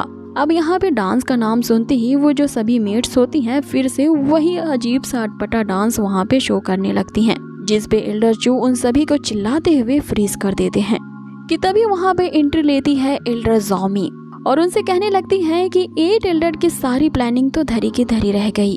अब आगे उन्हें आता देख वो जो शाओ होता है दुम हिलाते हुए उनके पास पहुंच जाता है और यहाँ पे एल्डर ज़ॉमी की तारीफों के वो पुल बांध देता है कि आप कितनी ब्यूटीफुल और कितनी दयालु हैं और बस आप ही हैं जो मुझे इस दर्द से बचा सकती हैं। अब आगे ज़ॉमी जो होती हैं वो उसके हाथ को देख के समझ जाती है कि किसी ने इसके मसल्स को हार में पहुंचाए बगैर ही इसके अंदर की हड्डियों को ही खींच लिया है। अब इस टेक्निक को देख करके वो समझ जाती है कि इस तरह का टेक्निक तो सिर्फ लेजेंडरी थीफ सेंट के ही डिसाइपल कर सकते हैं। अब आगे ज़ॉमी उसके शोल्डर को पकड़ती है और वो उसे हील कर देती है, जिसके बदले में शाओ उसे धन्यवाद कहता है और बताता है कि फ्यूचर में अगर आपको मेरी किसी भी तरह की जरूरत होगी तो मैं हाजिर हो जाऊंगा। जिस पे ज़ॉमी उसे बताती है कि फ्यूचर में क्यों, मैं अभी बता देती हूँ कि तुम्हें मेरे लिए क्या काम करना होगा, मैं तुमसे कुछ उधार लेना चाहती हूँ। जिस पे शाओ से कहता है कि हाँ आप मुझसे अभी ले सकती हैं, लेकिन ज़ॉमी जो होती है वो उसके गले को ही धर दबोचती है और उससे कहती है कि मुझे तुम्हारी जान ही चाहिए। आगे ज़ॉमी यहाँ पे 8 एल्डर को बताती है कि ये हमारे लिए अब बेकार हो चुका है और यूजलेस चीजों को मुझे रखना पसंद नहीं है, क्यों ना हम इसी का ही गिफ्ट बना करके नए मास्टर को पेश करें। लेकिन तभी हम देखते हैं कि इनके इस खुफिया मीटिंग को कोई छुप करके सुन रहा होता है और वो और कोई नहीं बल्कि सूलिंग ही होती है। लेकिन वहीं पे एल्डर ज़ॉमी को वहाँ पे किसी की होने की आहट महसूस होती है। अब आगे सूलिंग जो होती है वो वहीं ज़ॉमी को चैलेंज करते हुए कहती है कि मैंने तो काफी टाइम से डिमोनिक क्लैन की विच को नहीं देखा है, सुना है वो बहुत सालों से मिसिंग है, लेकिन मुझे इसकी जरा भी उम्मीद नहीं थी कि वो डिमोनिक क्लैन की जो विच है वो असल में इस ड्रैगन सेक्ट के अंदर एक एल्डर के तौर पे छुपी हुई थी। कि तभी एल्डर ज़ॉमी भी उसे एक अच्छा खासा डायलॉग देती है, ये कहते हुए कि मुझे तो पता था कि जो थीफ संत डिसाइपल्स है वो पूरी तरह से गायब हो चुके थे। तो सभी के मरने की खबर तो आई थी, लेकिन आज उनमें से एक डिसाइपल मेरे सामने आज यहाँ क्या कर रही है। लगता है कि तुम लोग फिर से अपने पुराने काम वही चोरी चकारी में लग गए हो।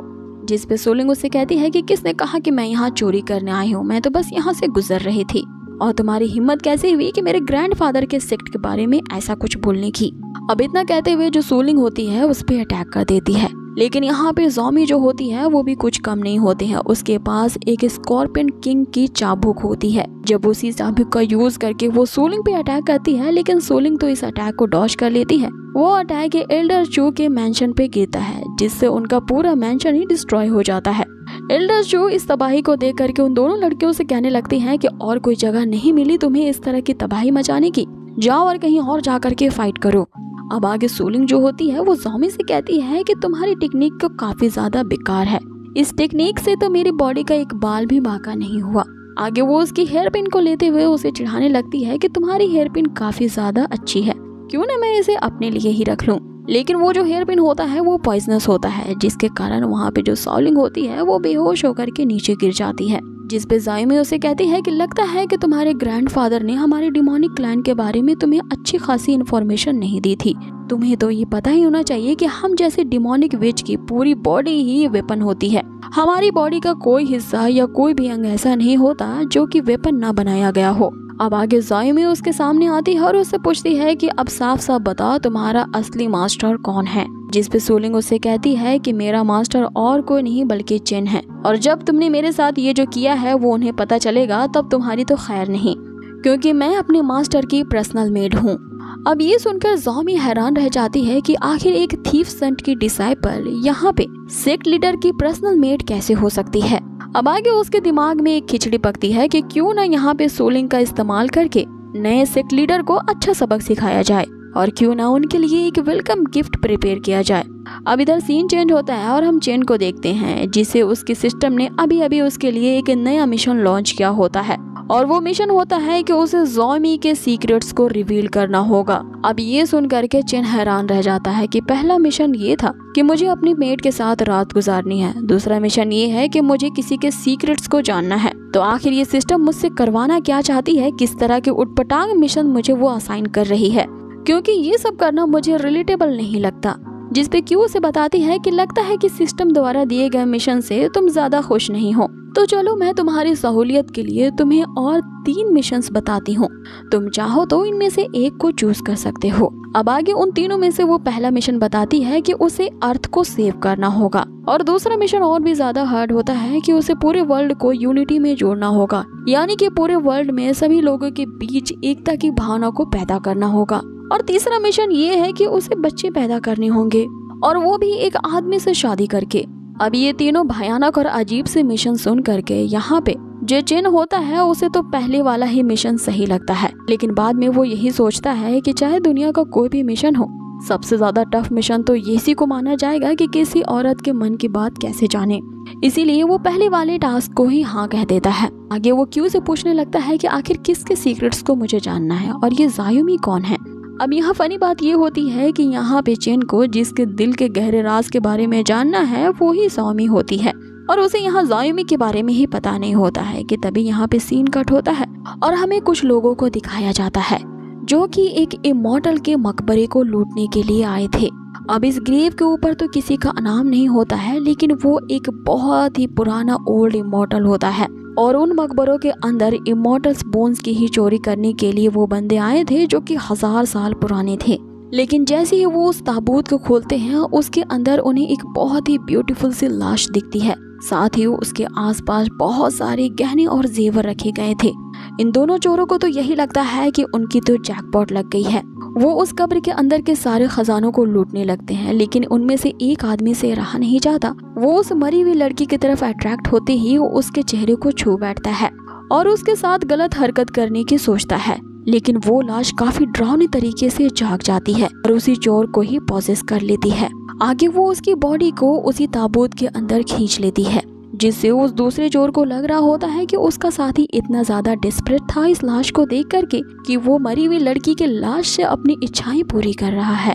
कि तभी हम देखते हैं कि अचानक से वो जो ताबूत होता है वो हिलने लगता है और भयानक तरीके से इसका दरवाजा दूर कहीं जा गिरता है और अब उसके अंदर से वही चोर बाहर निकलता है जो बस एक ही चीज की रट लगाए रहता है कि सिस्टम अब एक्टिवेट हो चुका है और उसे अब लोडिंग की परमिशन चाहिए। अगले सीन में हमें एल्डर जायोमी को देखते हैं जो कि अपने चेले चापाटों के साथ अपनी कल्टीवेशन की प्रैक्टिस कर रही होती है।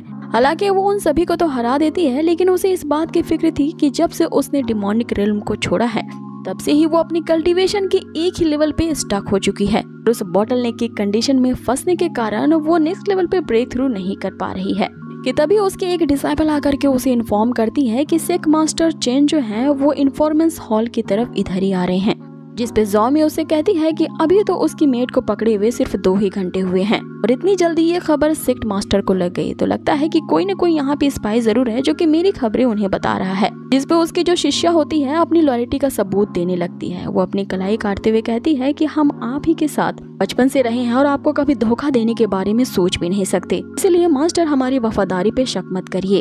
अब आगे हम चेन को देखते हैं जो कि इन्फोर्समेंट हॉल पहुंच चुका था, जहाँ पे उसका एल्डर ज़ॉमी के जो शिष्य होते हैं वो काफी ग्रैंड स्वागत कर रहे होते हैं। इधर चेन मन ही मन सोच रहा होता है कि वो यहाँ पर तो पहुंच चुका है, लेकिन अभी तक सिस्टम ने मिशन को ट्रिगर नहीं किया है। इस पे क्यू से बताती है कि सिस्टम के जो मिशंस होते हैं वो अलग अलग तरह से ट्रिगर करते हैं। हो सकता है कि उस ज़ॉमी के सीक्रेट जानने के लिए तुम्हें उसके क्लोज जाना होगा, तभी तुम्हारा मिशन ट्रिगर होगा। अब आगे यहाँ चेन जिस कॉन्फिडेंट के साथ आ रहा होता है, ज़ायुमी यही सोच रही होती है सेक्ट का जो पुराना सेक्ट मास्टर था वो तो अपने सोल रियल में होने के बावजूद भी मेरे डिसाइपल्स की इन डिमोनिक ऑरा को सप्रेस नहीं कर सकता था, लेकिन इस नए सेक्ट लीडर की तो बात ही कुछ और है। क्या ये सच में इतना ज्यादा पावरफुल है या यहाँ पे सिर्फ दिखावा कर रहा है? इधर दूसरी तरफ बस चेन को इसी बात की चिंता होती है कि इतना ज्यादा तो वो क्लोज आ गया है और कितना आगे बढ़ना पड़ेगा कि मिशन ट्रिगर हो जाए। अब आगे चेन को अपनी तरफ करीब आता देख यहाँ जो ज़ॉमी होती है उसे एक्सक्यूजेस देना शुरू कर देती है कि सेक्ट लीडर मैंने यहाँ पे एक थीफ को पकड़ा है क्योंकि ये दावा करती है कि वो आपकी मेड है। इससे पहले कि मैं इसे कुछ पूछताछ करके इसे कुछ उगलवाती, लगता है कि ये आपकी बहुत चहेती है, इसलिए आप पर्सनली इसे यहाँ पे बचाने आ गए हैं। अब ये वाकई में आपकी रियल या फेक मेड है, मुझे इसे वेरीफाई करना होगा। इधर दूसरी तरफ चेन जो होता है एकदम ज़ायुमी के क्लोज आ जाता है और वो सोच रहा होता है कि अब तक मिशन ट्रिगर क्यों नहीं कर रहा है, अब मुझे अब इसे हक भी करना होगा। इधर दूसरी तरफ जो ज़ायुमी होती है वो ये सोच करके हैरान थी कि आखिर सेक्ट मास्टर को हो क्या गया है, ये एक मेड के लिए आज इतना ज्यादा उतावले हो रहे हैं। कि तभी यहाँ पे मिशन ट्रिगर हो जाता है और क्यों उसे बताती है कि उसने ज़ायुमी का सीक्रेट ढूंढ लिया है और वो सीक्रेट है लिकर बनाने का, यानी कि शराब को बनाने का। शराब ही उसकी सबसे बड़ी कमजोरी और सीक्रेट होती है। अब आगे जेनिंग उसे थैंक्स कहता है और अपने डिमोनिक हैंड का यूज करके वो सोलिंग की रस्सियों को काट डालता है। सोलिंग इसके इस एक्शन को देख करके उस पे पूरी तरह से फिदा हो जाती है और मन ही मन सोचने लगती है कि ये इस सेक्ट का लीडर है और पर्सनली ये खुद यहाँ पे आया है सिर्फ मुझे बचाने के लिए, तो ये कितना कूल और हैंडसम है। वो तो पूरी तरह से लट्टू हो जाती है और अब आगे चेन जो होता है वो सोलिंग को लेकर के वहाँ से जाने लगता है, लेकिन जाते हुए ही वो ज़ॉमी से कह डालता है कि हम 3 दिन के बाद अकेले मिलेंगे, मुझे तुमसे कुछ बात करनी है। चेन के जाते ही यहाँ पे ज़ॉमी जो होती है वो अपनी डिसाइपल से कहती है कि सारे डार्क गार्ड को अलर्ट कर दो और इससे पहले कि चेन अपने सेक्ट में वापस पहुँच जाए मुझे उसके बारे में सारी इन्फॉर्मेशन चाहिए और हर पल सेक्ट मास्टर चेन की मॉनिटरिंग करो, लेकिन ये काम काफी सावधानी से करना। अब यहाँ सीन कट होता है और अगले सीन में हम एक कल्टीवेटर को देखते हैं जिसका नाम लीवाई है। वो अपने शॉर्टमैनशिप की प्रैक्टिस कर रहा होता है। उसका एक मास्टर भी होता है जिसे ओल्ड जवान कहते हैं। वो 1 नंबर का बेवड़ा होता है। बेवड़ा मास्टर उसे कहता है कि तुम कितने साल से बस इसी की प्रैक्टिस कर रहे हो और यही कहते हो कि बस ऑलमोस्ट हो ही गया है, लेकिन तुम्हें नेक्स्ट लेवल पे ब्रेक थ्रू करने के लिए ड्रैगन सेक्ट के लीडर से मदद लेनी होगी, क्योंकि एक बार वॉर में तुमने ड्रैगन सेक्ट की काफी मदद की थी। अब ली बाई भी इस पे राजी होता है और वो तुरंत ही ड्रैगन सेक्ट की तरफ निकल पड़ते हैं उसके ओल्ड मास्टर से मिलने के लिए, ताकि उनकी मदद से वो नेक्स्ट लेवल पे डेफिनेटली ब्रेक थ्रू कर सके। अब आगे हमें चिन को दिखाया जाता है जो लगातार 3 दिनों से अलग अलग तरह के एक्सपेरिमेंट करके एक खास तरह का लिक्योर बनाने की कोशिश कर रहा होता है, क्योंकि उसका फेवरेट सब्जेक्ट ही एंशिएंट केमिस्ट्री होती है जिसमें उसे अच्छी खासी नॉलेज थी। आगे वो लिक्विड तो बना लेता है जिससे बहुत ही अच्छी फ्रेग्रेंट आ रही होती है, लेकिन वो बहुत ही ज्यादा स्ट्रॉन्ग होता है। इसीलिए इसके स्ट्रॉन्गनेस को कम करने के लिए वो इसमें अल्कोहल मिलाने की सोचता है। अब एंशिएंट टाइम में वाइन को ही अल्कोहल कहा जाता था। अब एक सर्वेंट जो होता है यही खबर को एल्डर चू के पास पहुंचाता है। उसे कहता है कि हमारे जो नए सेक्ट मास्टर है उन्होंने अल्कोहल स्प्रिट की डिमांड की है। एल्डर चू जो होते हैं वो सर्वेंट पे ही भड़कने लगते हैं, ये कहते हुए कि आखिर ये नया सेक्ट लीडर तो कुछ ज्यादा ही मिस्टीरियस है, कभी लड़की की डिमांड करता है तो कभी दारू की। कि तभी उसकी नजर ली बाय और उसके बेवड़े मास्टर पे जाती है। उन्हें देख करके हैरान रह जाते हैं और ये अंदेशा लगाते हैं कि ली बाय जरूर इस सेक्ट के पुराने सेक्ट मास्टर से मिलने आया होगा। लगता है अनफॉर्चुनेटली उसे नहीं पता कि इस सेक्ट के जो पुराने सेक्ट मास्टर है वो मर चुके हैं। अब आगे ली बाय सेक्ट मास्टर के मेंशन में जाता है और अपनी ऑरा रिलीज करता है। पुराने ओल्ड मास्टर को यहाँ पे सरप्राइज देना चाहता था, लेकिन उसे क्या पता था कि उसे ही आज यहाँ पे सरप्राइज मिल जाएगा। दूसरी तरफ जो चिन होता है उसने उस लिक्योर को बना लिया था। ये शराब ही तो जायुमी की कमजोरी होती है, इसीलिए वो इसे बना रहा होता है ताकि जायुमी को वो पाटली में ले सके, उसके सीक्रेट्स और अंडरकवर होने का रीजन पता लगा सके। अब आगे जब सेकंड बार ली बाई फिर से ऑरा रिलीज करता है तब भी यहाँ पे उसे कोई मिलने के लिए नहीं जाता। वो धड़ल्ले से दरवाजा तोड़ते हुए अंदर घुस जाता है। एक जोरदार अटैक यहाँ चिन पे करता है। चिन तो यहाँ उसके अटैक से कोई भी एक्सप्रेशन शो नहीं करता। तभी उसके कॉन्फिडेंट को देखकर ली बाई का जो तलवार होता है उसके साइड से निकल जाता है और सामने वाली चट्टान को चूरा चूरा कर देता है। कि तभी जो सिस्टम होती है वो चिन के लिए एक इमरजेंसी मिशन ट्रिगर करती है। अब आगे चिन अपने सबकॉन्शियस माइंड में स्क्रीन पे क्वेश्चन मार्क को देखता है। उसे समझ में नहीं आता कि आखिर ये किस तरह का मिशन है। नेक्स्ट एपिसोड की शुरुआत होती है और हम देखते हैं अब आगे चिन अपने सबकॉन्शियस माइंड में स्क्रीन पे क्वेश्चन मार्क को देखता है। उसे समझ में नहीं आता कि आखिर ये किस तरह का मिशन है, जिसपे क्यू भी उसकी हेल्प नहीं कर पा रही होती है, ये कहते हुए कि आखिर भला मैं ये कैसे बता सकती हूँ, हो सकता है सिस्टम में कोई बग आ गया हो। कि तभी जो ली बाई का बेवड़ा मास्टर होता है वो चिन से कहने लगता है कि इस सेक्ट के ओल्ड मास्टर का हम पे बहुत बड़ा कर्जा है, इसलिए हम आज उसने यहाँ पे एक मदद मांगने आए हैं। इस पे चिन उससे कहता है कि ओल्ड सेक्ट मास्टर की कुछ दिन पहले ही मृत्यु हो चुकी है और अब मैं यहाँ का नया सेक्ट मास्टर हूँ और उनका कर्जा उनके साथ ही मर चुका है। इसीलिए वो बेवड़ा मास्टर कहता है कि तुमने अभी अभी ये जो लिक्योर बनाया है इसका मैं तुमसे ट्रेड करना चाहता हूँ। इसके बदले में वो उसे 3 गोल्ड ड्रैगन पिल्स देता है। अब इन पिल्स को देख के सोलिंग की तो आंखें चौंधिया जाती है और वो चिन को बताने लगती है कि इस एक एक पिल में इतनी ज्यादा डिवाइन पावर होती है, कोई उसके कॉम्पैक्ट पावर के बारे में सोच भी नहीं सकता अगर वो कई साल तक इसकी कल्टीवेशन करे तो भी। अब यहाँ पे चिन के पास ये 3 होती है, इसलिए उसकी खुशी का ठिकाना नहीं होता। सोलिंग की एक्साइटमेंट देखते हुए चिन जो होता है ये पिल्स को उसे दे देता है। अब आगे चिन जो होता है सिस्टम की आइडेंटिफाई टेक्निक का यूज करके इन दोनों की शिनाख्त वो कर रहा होता है, जिसमें पता चलता है उसे कि ली बाई जो है एक महान तलवारबाज है और उसके बगल में जो उसका मास्टर है वो 1 नंबर का बेवड़ा है जो कि शराब के लिए पागल है। अब आगे चिन जो होता है इनका पूरा कच्चा चिट्ठा खोल देता है। ली बाई से कहता है कि तुम अपनी शॉट को एक पावर सोर्स की तरह यूज करते हो, तो इनफैक्ट तुम इतने ज्यादा सनकी हो कि अपनी इस तलवार से तुम्हें कुछ ज्यादा ही अटैचमेंट है। अब आगे चिन अपने इसी फ्लो में ली बाई की कुछ ज्यादा ही बेइज्जती कर डालता है, तो वो बर्दाश्त नहीं कर पाता और अपनी स्पिरिचुअल ऑरा को अवेकन कर लेता है। अब आगे वो गुस्से से यहाँ चिन पे अटैक करता है और अपनी शॉट को 10 गुना ज्यादा इंक्रीज कर देता है। वो तलवार अब इतनी ज्यादा बड़ी हो जाती है कि अब चिन पे अटैक करने वाली होती है। इस अटैक से बचने के लिए चिन यहाँ अपनी सिस्टम को एक एक्सट्रीम कार्ड यूज करने का ऑर्डर देता है। इस पे क्यू से कहती है कि ये कार्ड बहुत ही ज्यादा रेयर किस्म के पावर जनरेट करते हैं और तुम ऐसे वैसे काम के लिए इसका यूज कर रहे हो, तुम्हारा दिमाग तो खराब नहीं हो गया है। लेकिन चिन के माइंड में तो यहाँ कुछ और ही स्ट्रेटेजी चल रही होती है। पहले तो वो यस का बटन सिलेक्ट करता है, फिर वो नो का सिलेक्ट करता है। इसी तरह से वो बार बार बटन को प्रेस कर रहा होता है। अब कंफर्म और कैंसिल के ऑप्शन को बार बार चूज करने के कारण वो लगातार उस शॉट के अटैक से तो बच रहा था, लेकिन बिना अपने उस एक्सपीरियंस कार्ड का यूज किए हुए। तो उसके इस इंटेलिजेंस को देख के कहती है कि इस तरह से भी इसका यूज किया जा सकता था, उसे नहीं पता था। तो दूसरी तरफ ली बाई के बार बार इस तरह से अटैक करने से वो पूरी तरह से एग्जॉस्ट हो जाता है। एक जोरदार ब्लास्ट वहाँ पे होता है। अब आगे ली बाई जो होता है अपनी हार यहाँ स्वीकार करता है, लेकिन इस बात की भी चैलेंज करता है कि जब वो सक्सेसफुल हो जाएगा ब्रेक थ्रू करने में और न्यू रेल्म में पहुंच जाएगा तो अपनी ताकत को आजमाने के लिए फिर से चिन के पास आएगा। अगर वो अपनी तलवारबाजी में उससे जीत जाता है तो फिर वो उसके लिक्योर को जरूर डिजर्व करेगा और फिर वो साथ में मिलकर के इसका जश्न एक बड़े से दावत के साथ मनाएंगे। इतना कहते ही वे दोनों वहाँ से चले जाते हैं। आगे जो चेन होता है वो क्यू से पूछता है, क्या आप इस सिस्टम मिशन के बारे में मुझे बता सकती है, क्योंकि उसने सिस्टम के बग को तो खत्म कर दिया है। कि तभी वहाँ पे चेन से मिलने के लिए वही दो एल्डर्स आते हैं कि अपने देर से आने के लिए माफी मांगते हैं, क्योंकि वो टाइम पे आ करके इबाई के अटैक को नहीं जवाब दे पाए। जिस पे चेन यहाँ ज़ॉमी से कहता है कि लगता है कि एल्डर ज़ॉमी एक चीज भूल गई है, उन्हें याद मैं दिला दूं कि आज रात हमारी डेट है, इसीलिए हमारी डेट के लिए कुछ अच्छी डिशेस बना के रखना। इधर एल्डर चू जो होते हैं वो इन दोनों की तरफ ऐसे घूर रहे होते हैं, ये सोचते हुए कि आखिर इन दोनों के बीच चल क्या रहा है। इधर दूसरी तरफ चेन के कहने के मुताबिक ज़ॉमी ने काफी सारी डिशेस प्रिपेयर कर ली होती हैं और अब चेन वहाँ पे वही लिक्योर लेकर आता है जो कि खास उसने ज़ॉमी के लिए ही एक्सपेरिमेंट करके बनाया था, जहाँ पे उसे पता चलता है कि इस कमरे में बहुत सारे स्पाइस पहले से ही हैं जो उन पे नजर रखे हुए हैं। अब आगे यहाँ चेन ज़ॉमी से कहता है कि मैंने तुमसे अकेले मिलने को कहा था, तो इतने सारे लोग यहाँ पे क्या कर रहे हैं। आगे ज़ॉमी सभी को इशारे से वहाँ से जाने को कहती है और चेन के सामने ये बहाना बनाती है कि इन सब का इंतजाम मैंने आपकी सेफ्टी के लिए ही किया था।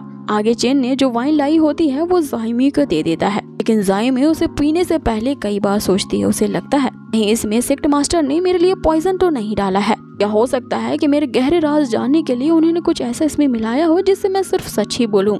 लेकिन फिर ये कहते हुए वो उस लीकर को पी लेती है कि चाहे जो भी हो, मेरी तो एक डिमोनिक बॉडी है जो कि हर तरह के पॉइजन से इम्यून है, और शायद ये सेक्ट मास्टर को नहीं पता है कि मैं किसी भी तरह का अगर पॉइजन खा या पी भी लेती हूँ तो मेरी बॉडी पे कुछ इफेक्ट नहीं होगा। आगे जैसे ही वो शराब पीती है, इसने कभी इस तरह की स्ट्रॉन्गर लीकर नहीं पी थी। वो उसके एक घोट के टेस्ट में ही ऐसा फील कर रही होती है कि जैसे वो हेवन में पहुंच गई हो। इधर दूसरी तरफ चेन उसकी हरकतों को देख करके सोच में पड़ जाता है कि ये मात्र एक शराब तो ही है, तो इसे पीने के लिए इतना सोच विचार कर रही है और पीने से पहले अपने अराउंड एक प्रोटेक्टिंग शील्ड भी लगा रखा है। इतना चोचलेबाजी हो रही है सिर्फ इस वाइन को पीने के लिए। बाकी आधी बोतल खाली करते ही हम देखते हैं कि उसे भयंकर टाइप का नशा होने लगता है। अल्कोहल उसकी बॉडी में एब्जॉर्ब हो चुका था और वो पूरी तरह से ड्रंक हो जाती है। अब वो इतनी ज्यादा टल्ली हो जाती है कि वो चेन के बहुत ही ज्यादा करीब आ जाती है और वो उसे सिड्यूस करने लगती है। तभी यहाँ पे क्यू उसे इन्फॉर्म करती है कि यहाँ पे चेन ने मिशन को कंप्लीट कर लिया है और उसे अब एक स्किल रिवॉर्ड के तौर पे दिया जा रहा है।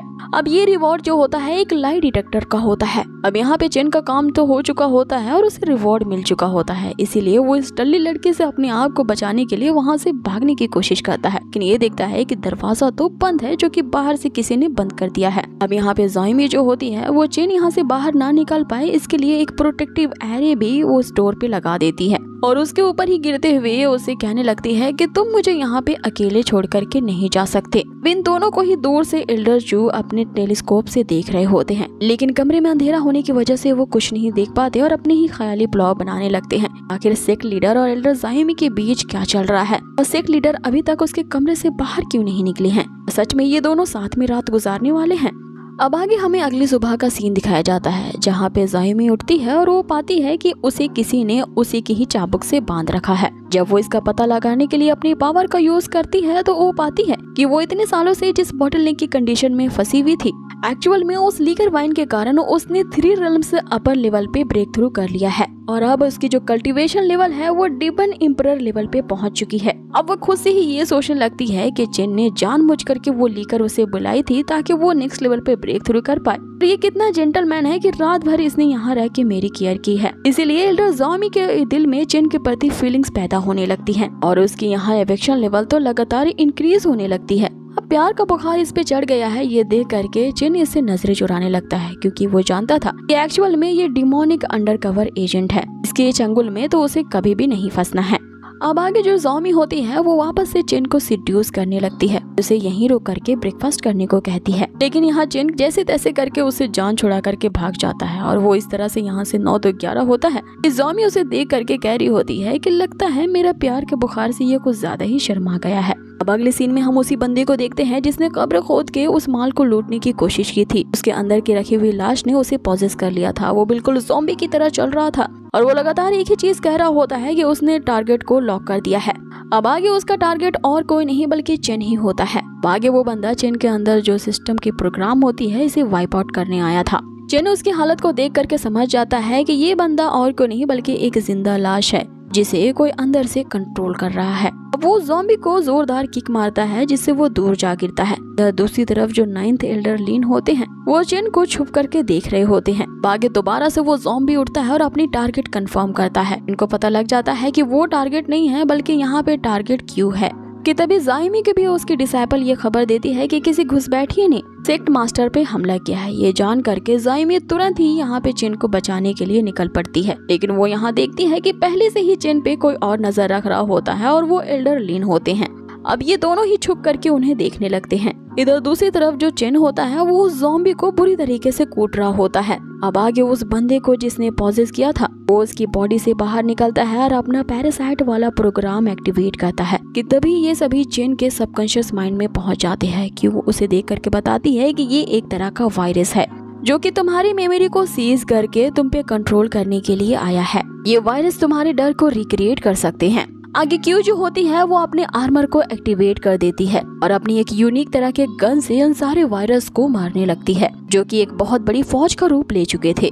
आगे वो एक बड़े से ब्लॉक का यूज करके उन सारे वायरसेस के आगे रख देती है। वो वायरस जो होते हैं वो उस दीवार पे अपना सर पटकते ही रह जाते हैं। आगे क्यू चिन को बताती है कि ये जो वायरस तुम्हारी मेमोरी को कॉपी कर लेगा और फिर उस पे अपना कंट्रोल जमा लेगा और फिर तुम इस वायरस के गुलाम हो जाओगी और फिर उसी का कहना मानोगे। लेकिन दूसरी तरफ हम देखते हैं कि उन वायरसेस ने उस वॉल को भी डिस्ट्रॉय कर दिया था। अब ये इलाका तो पूरी तरह से चिन की ही टेरिटरी होता है, इसलिए वो भी अपना आर्मर धारण कर लेता है और क्यू के साथ मिल करके उन सारे वायरसेस को डिस्ट्रॉय करने लगता है। अब ये सारा कांड चिन के ही सबकॉन्शियस माइंड के अंदर चल रहा होता है, इसीलिए बाहर जो एल्डर्स होते हैं उन्हें बस यही दिखता है कि चिन तो उस ज़ॉम्बी को पकड़ के स्टैचू की तरह सिर्फ खड़ा ही है। ये किस तरह का सेक्ट मास्टर है जिसके पास कुछ एबिलिटी ही नहीं है अपने दुश्मन से फाइट करने के लिए। इधर दूसरी तरफ क्यू उन सब से निपटने के लिए अपने मल्टीपल मोड्स को ऑन कर देती है। ये देख के यहाँ पे चिन सोचने लगता है कि ये जो सिस्टम एजेंट है इसने तो अपनी कई सारी एबिलिटीज मुझसे अब तक छिपा के रखी हैं, लेकिन वक्त आने पर धीरे धीरे इस सारे सिस्टम पे चिन का ही कंट्रोल होगा, ऐसा वो सोचने लगता है। इधर चिन जो होता है वो इस बात को जानने के लिए सिस्टम के डीप जोन में इंटर कर जाता है। इसके कारण क्यू को वहाँ पे वार्निंग मिलने लगती है कि किसी ने हाईएस्ट लेवल की अथॉरिटी पाने के लिए घुसपैठ किया है, डाटा के साथ छेड़खानी कर रहा है। लेकिन अब तक बहुत देर हो चुकी थी। चिन जो कि एक लेजेंडरी हैकर होता है उसने क्यू के सिस्टम को भी हैक कर लिया था और उसकी हाईएस्ट लेवल की डाटा पे अथॉरिटी पा चुका होता है। आगे वो क्यू से कहता है कि आखिर तुमने अपनी अथॉरिटी का इतना ज्यादा बड़ा हिस्सा मुझसे क्यों छुपाए रखा, इस पे तो पूरी तरह से मेरा ही कंट्रोल होना चाहिए। जिसपे क्यू से समझाने की कोशिश करती है कि ये अथॉरिटी तुम्हारे लिए थी ही नहीं, मैं कोई तुम्हारी दुश्मन नहीं हूँ। जो तुम्हारे काम की चीज नहीं थी मैंने तुम्हें उसे बताना जरूरी नहीं समझा।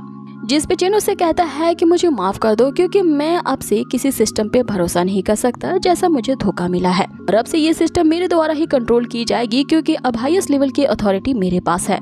ऐसा कहते हुए वो उस डाटा को ही नष्ट कर देता है। जिस पे चिन को यहाँ पे खोदा पहाड़ निकली चुहिया जैसा हाल होता है। उसे पता चलता है कि ये हाईएस्ट लेवल की अथॉरिटी और कोई नहीं बल्कि क्यू के लिए कॉस्ट्यूम चेंज करने की होती है और यही क्यू के लिए ही मैक्सिमम अथॉरिटी होती है। अब यहाँ चिन के हाथ तो कुछ नहीं लगा होता है, लेकिन फिर भी वो इस अथॉरिटी का यूज करके क्यू को बहुत ही बोल्ड सी ड्रेसेस को वेयर करवाने लगता है। दूसरी तरफ क्यू जो होती है उसे मन ही मन कोस रही होती है कि मैं इसका बदला तुमसे जरूर लेके रहूंगी। आगे हम रियल वर्ल्ड को देखते हैं जहाँ पे चिन जो होता है वो ज़ॉम्बी को लगातार स्वैप कर रहा होता है, जिसके कारण उस ज़ॉम्बी को लगातार थप्पड़े पड़ रही होती हैं। अब एल्डर लीन जो होते हैं वो उस थप्पड़ को काउंट कर रहे होते हैं। जाइमी से कहते हैं कि ये बंदा तो काफी ज्यादा टफ है, 200 से भी ज्यादा थप्पड़े खा चुका है, लेकिन अभी तक अपनी जगह से टस से मस नहीं हुआ है। अभी तक क्यू जो होती है वो चिन की इस हरकत से बहुत ज्यादा नाराज हो जाती है और उसे कहती है कि तुमने मेरी फाइट में तो मदद नहीं की, लेकिन अब इस पूरी जगह को तुम साफ करोगे क्योंकि मेरे एडमिन का अधिकार तुम्हारे पास है। चुटकी बजाते ही वहाँ पे चिन सब कुछ साफ कर देता है, लेकिन जब वो ये जान पाता है कि उसके पास ये करने की अथॉरिटी है, वो अपने लिए एक शानदार बेड का वहाँ इंतजाम करता है, लेकिन उस बेड पे क्यू लेट जाती है। आगे चिन उसे परे हटाता और उसे कहता है कि अब मेरे आराम करने का टाइम है तो मुझे डिस्टर्ब नहीं करना। बेचारी क्यू तो उसकी इस हरकत से पूरी तरह से खिंच चुकी थी। इधर हम एल्डर चू को देखते हैं जो कि उस ज़ॉम्बी की लाश को अपने सीक्रेट चेम्बर में ला चुके थे। अब उस लाश पे एक्सपेरिमेंट करके वो चिंगमिंग से रिलेटेड सारे सीक्रेट्स जानना चाहते थे। वो यहाँ सोचने लगते हैं कि ये लाश कई दिनों से सड़ने के बावजूद भी ड्रैगन सेक्ट के प्रोटेक्टिव एरिया को मात दे करके ये आखिर चिननिंग को क्यों ढूंढ रहा था। आगे जैसे ही वो उसकी आंख को खोलते हैं उसमें से तेज ग्रीन लाइट की रोशनी बाहर निकलती है और फिर वही वायरस जो कि किसी के मेमोरी को हाईजैक करके उस पे अपना कंट्रोल जमा लेता है उस लाश से बाहर निकलता है। अब जिस तरह से क्यू एक सिस्टम एजेंट होती है, ये क्रिएचर भी अपने आप को क्वाइट ड्रैगन सिस्टम का एक एजेंट बताता है। अब ये सारी बातों की बट्टी तो एल्डर चू के पल्ले नहीं पड़ती, इसीलिए वो अपने वेपन से इस पे अटैक करते हैं। लेकिन उस वेपन से इस वायरस पे क्या ही इफेक्ट होने वाला था। आगे वो वायरस उसे बताता है कि तुम्हारे वेपन्स मेरा कुछ नहीं बिगाड़ सकते क्योंकि हम दोनों अलग अलग डायमेंशन से हैं। अगर वो वायरस यहाँ एल्डर चू के सबकॉन्शियस माइंड पे कंट्रोल करने देगा तो पहले से वो कहीं ज्यादा गुना और भी पावरफुल हो जाएगा कि वो जो वायरस होता है वो एल्डर चू की बॉडी में इंटर कर जाता है ताकि वो उसकी डिवाइन सोल को अब्सॉर्ब करके अपनी स्ट्रेंथ को बढ़ा सके। उस वायरस वाले सिस्टम एजेंट ने एल्डर चू की पूरी मेमोरी को हाईजैक कर लिया था और उस पे अपना कंट्रोल जमा लेता है। अब अगले सीन में एल्डर ज़ॉम्बी चेन के पास आती है। वो उसके हाथ के बारे में पूछती है कि इतने सारे थप्पड़ मार करके आपका हाथ सही तो है कि नहीं। आगे वो चेन से यहाँ पर माफी मांगने लगती है क्योंकि वो ज़ॉम्बी जैसा इन्वेडर जो उनके सेक्ट में घुस गया था वो इससे सेक्ट की रक्षा नहीं कर पाई।